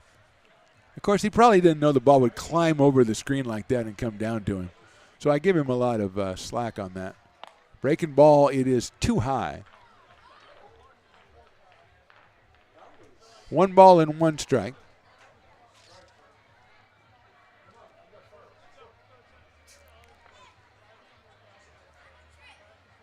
That's fouled away, so that's 1 and 2 now. You can tell fans are like going to new places, standing around. Bunch of poking their head in this window, trying to see what's going on in here. Recognizing Riley the engineer. 1-2 pitch. In the dirt, 2-2. Sloan trying to dive and stop that one. He just wants to save the umpire. We can't afford to lose another umpire. Great seeing Trip Garish down there coaching first base with the American flag stuck in his back pocket. Thanks to Ray Garcia for keeping us on the loop on that one. Hit right, a shortstop. Guard has it again. He's going to make a throw. If he gets him out, forget about it. He does not. What a play. As Caius was like 300 feet from first base when he finally ended up throwing the ball and almost got Wolf at first base, but Kirk beats it out for an infield single. Hit number 6 for the Kings. And Caius goes way to his left and way to his right. And here is Seth Gwynn, who came in at 154, but doubled in the 2nd, grounded out in the 4th, but then doubled again in the 6th. So Seth is 2 for 3 in this one. He's got Wolf at first and 2 outs here in the 8th. That would have been amazing. There goes Wolf. Throw to second base is going to be a little bit too late. Pitch, I believe, was called a ball. Yes, it was. Okay, 1 ball, no strikes. Umpire obviously listening to the game on his earpiece there. A smart thing for him to do, obviously.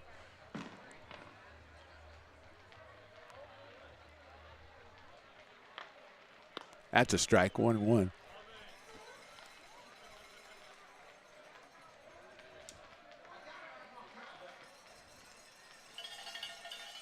One ball, one strike, 2 outs. Wolf down at second base. Logan Bell, his second inning worked. He is the third Potters pitcher tonight. That's a number out towards second base. Picked up out there by Cade Parker over to first for the out. So Bell gets through the inning, allowing 1 hit. We go to the bottom of the 8th. Potters 12, Kings 4.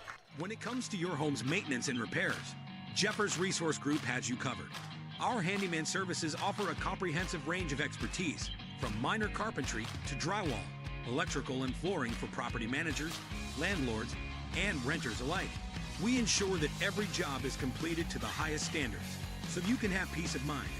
Contact us today to discover how Jeffers Resource Group can help keep your home in top shape.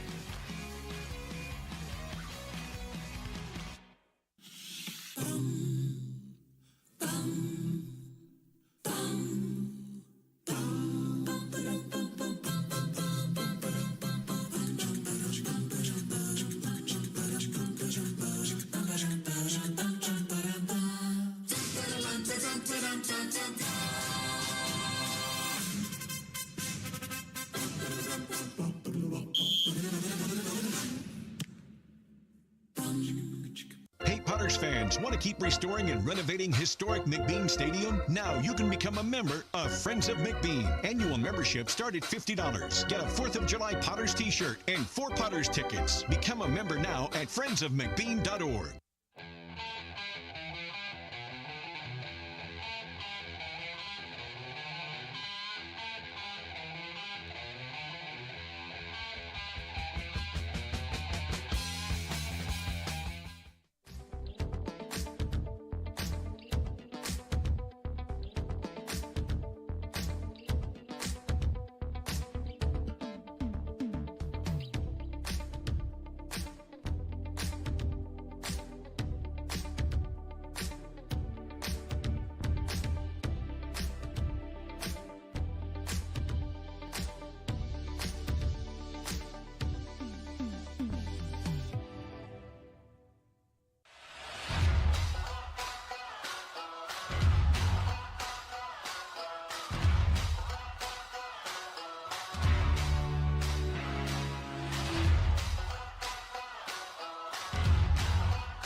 Josh Petro's the new pitcher for the Kings as we go into the bottom of the 8th inning, making his 4th appearance of the season. 6 innings, 6 hits, 7 runs, 5 strikeouts, and 2 walks.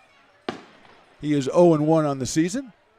His first pitch is a strike to Eli Small, who came on in the 5th inning and fly to left field for the Potters. Jacob Doyle started, went 1 for 3. Josh also out of Arkansas at Monticello. There's a slice out onto the grassy knoll, which is heavily populated. It's like in a golf tournament when they hit one off the fairway into the crowd. There's so many people there, it just bangs off somebody. Hopefully it didn't bang off anybody down there. The grassy knoll is a magical place. That one's fouled away again, so it's 0-2 on Eli Small. He'll be followed by Will Lindbergh and then Jake Tandy, unless we see a pinch hitter for the DH. Here in the bottom of the 8th inning, Potters with 3 in the first, 4 in the third, 2 in the 4th, and 3 in the 5th. That's a chopper down to third base, handled over there by Rodriguez across the diamond, and he got him by a step at first base. Strong throw by Josiah Rodriguez for the first out, and that will bring up Will Lindbergh in his first appearance. He came on at first base for J.T. Walden back in the 7th inning. Hudson Brown started. Hudson was 3 for 3. He scored a run, and he drove in 3 with that big 3-run double back in the first inning. Actually, he drove in 4. Lindbergh takes a strike.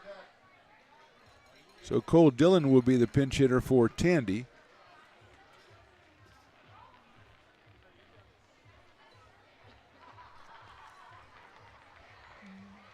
That is inside to Will out of Gold River, California.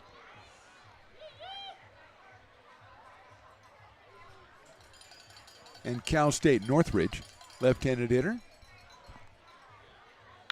Slices one down left field, giving chase as Wolf reaches out and makes the catch. Great running catch by Kurt Wolf in left field to Rob Lindbergh of what would be two, maybe a three-base hit. So 2 outs here in the 8th, and Cole Dillon's going to bat for Jake Tandy. From out of Rockwall, Texas, Mr. Cole Dillon.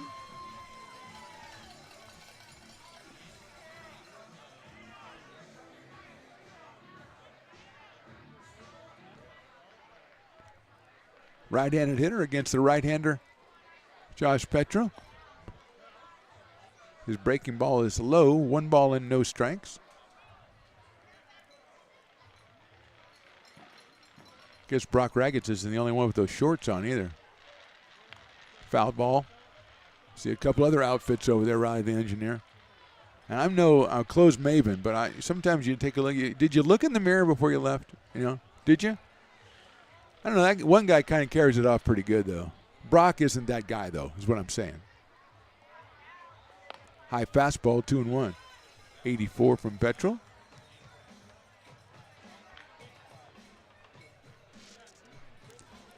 Trip Garish again coaching at first base for the Potters, but hasn't got anybody down there this inning. That one is a strike, so it's 2-2 on Cole Dillon. Tyler Antwine is on deck.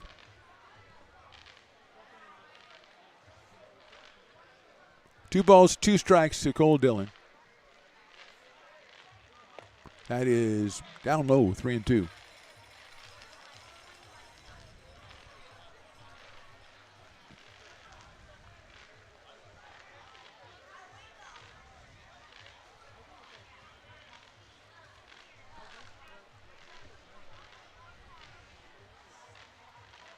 Three balls, 2 strikes, fouled back to the screen, so it stays 3-2. More fireworks shows going on in right field beyond the fences, let's be clear on that. I think Nolan Thebe, fireworks of his own, will be coming in to close this one down, I believe, for the Potters. He has been warming up for quite some time out there.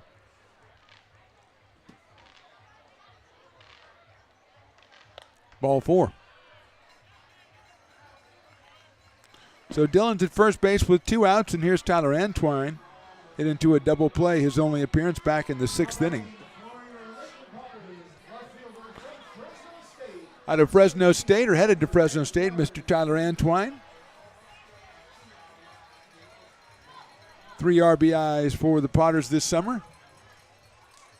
Couple of doubles to get those 3 RBIs. In a game earlier this week, here's the pitch. It's fouled back to the screen. It's 0-1. Catcher Andrew Sloan on deck in case Tyler can reach base here in the 8th inning.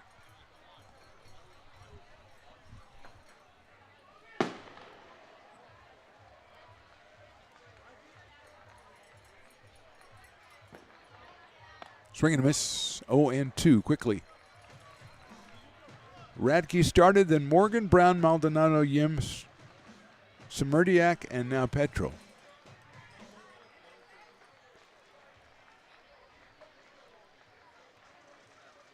Swing and a miss, and that's strike 3. So we go to the top of the 9th inning. Potters on top, 12-4.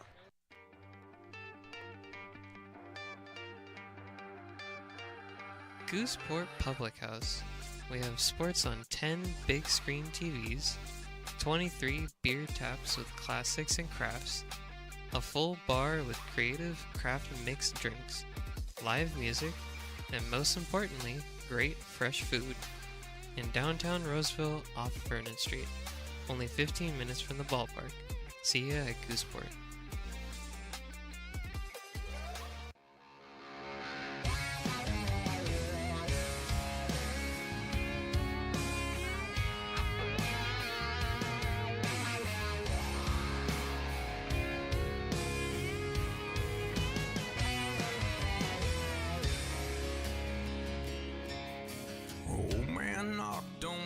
Front door with my teenage boy and a couple more from up the road.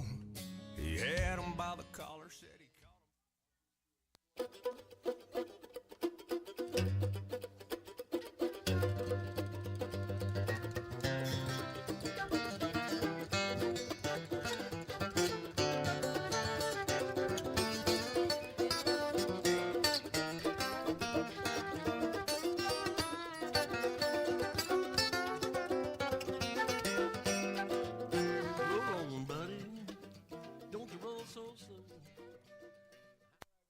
being a laborer means everything. It was what took care of me when I was growing up. It's what takes care of me now. Because of President Biden and the money he's put into infrastructure, the need for our workforce to expand is out of this world. When our members are able to go to work on these big projects that are funded by Biden's economic investments, it means continued growth in their wages, in their pensions, in their health benefits. It means they're going to be able to take care of their families.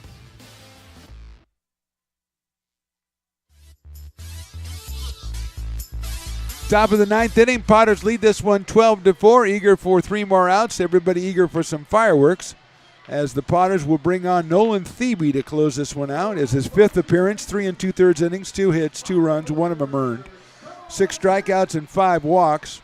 Nolan is 1-0 on the season with a 2.46 ERA out of Wilsonville, Oregon, and William Jessup University, and he is coming out to his new walkout theme, that is Wild Thing, as he has completed his warm-up tosses.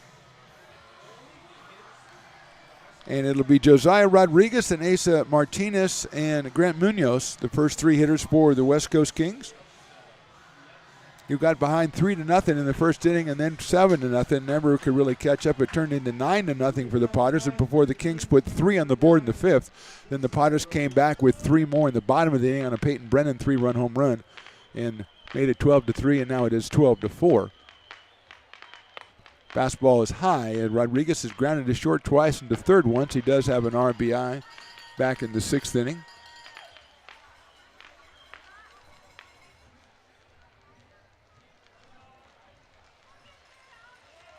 Outside for a ball, 2-0.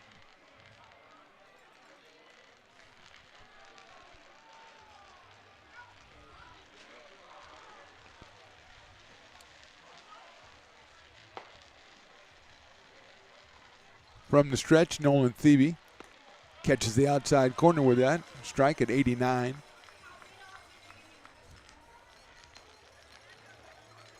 "6'4", 230 pounds, Nolan Thebe.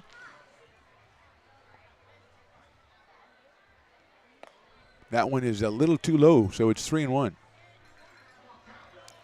Asa Martinez on deck.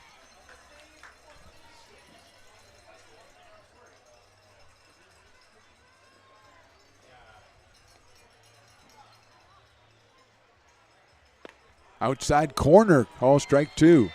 Flung the bat away and got to go get it. That's kind of the walk of shame for a batter, when you can fling the bat away and you got to go back and get it, and you've already gone down to first base. He didn't take off too far down to first base.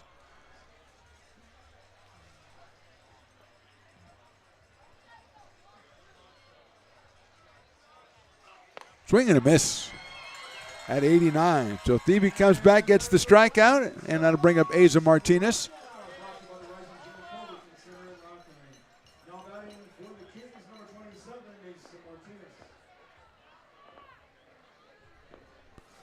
Martinez 1 for 3 with that triple back in the 5th. He scored a run.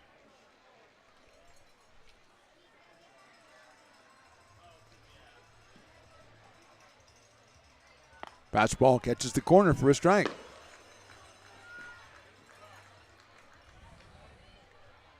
Oh and 1. Munoz to follow. Fireworks going off beyond the right field fence and about to go off on the field. Swing and a miss at that one. 0-2. Right at 90 for Nolan Thebe. Willie puts out the call for cowbell, and people want more fireworks. That's what they want, Willie.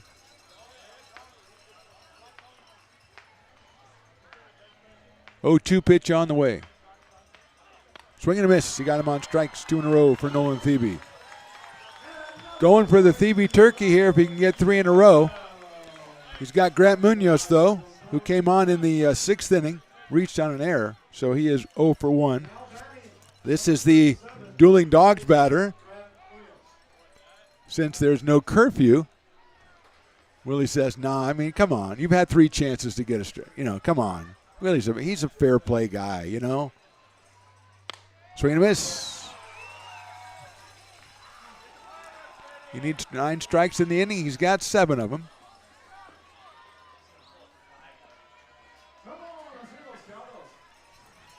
0-1 on Munoz. Grant out of University of the Pacific.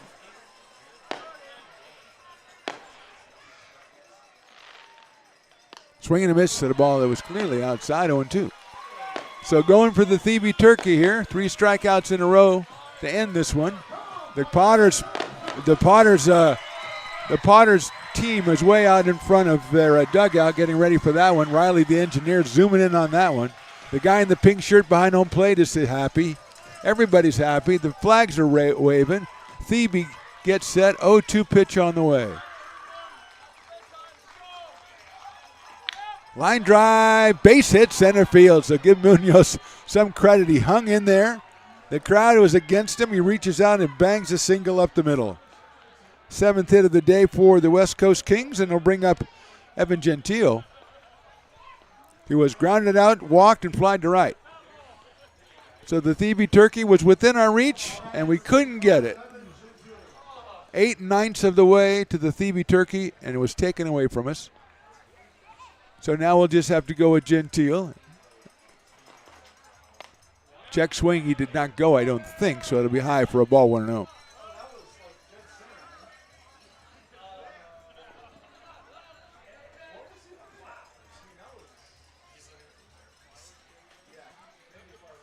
That one is right down the middle for a strike, 1-1. 90 miles an hour for Nolan Thebe. If Gentile can reach base, Jaden Lee would be the next hitter.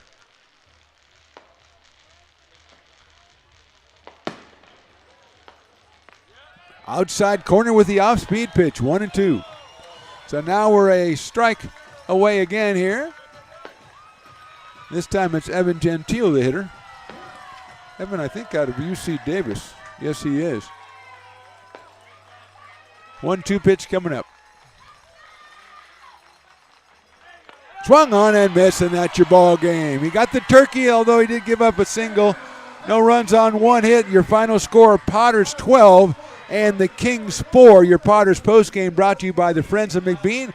Go to Friends of McBean. They're trying to raise money for a new scoreboard. There is a QR code on the screen. You can scan that and go ahead and donate. We really need a new scoreboard, and it was great to see the Friends of McBean out at the parade today. Well, Riley, the engineer, the Potters came up with the win they needed. They took this one 12-4. They improved their league record to 8-5, dropped the Kings to 4-7. A lot of heroes in this one, but we're giving the Old Town Pizza player of the game to Anthony Martinez, the starting pitcher, who went 4 innings, gave up just 2 hits, no runs, walked nobody, struck out 3, improved his season record to 4-0 and lowered that ERA from 2.5 down closer to 2. So that is your player of the game, Anthony Martinez. Now the Potters win this one. We're going to have some fireworks, so no on-field interview for Anthony. And then tomorrow, Saturday and Sunday, the Potters take on the California Tigers. First pitch in those games will be at 7:35. No fireworks on Saturday. Those have been rescheduled. And then next week, as we mentioned, just 2 home games for the Potters, Tuesday and Thursday against the Healdsburg Boone Packers. So again, the Potters win this one. It's been a long day. It's been a good day for Potter fans. They win a Pacific Empire League matchup with the Kings. Final score 12-4. Anthony Martinez, our player of the game. A shout out to Peyton Brennan for another Peyton Brennan home run as well, his 3rd of the season. For Mark the Phantom Lowe, for Riley the engineer, Willie Preston, Jason and Carson the interns, and everybody else out here, thanks for watching. We'll see you next time.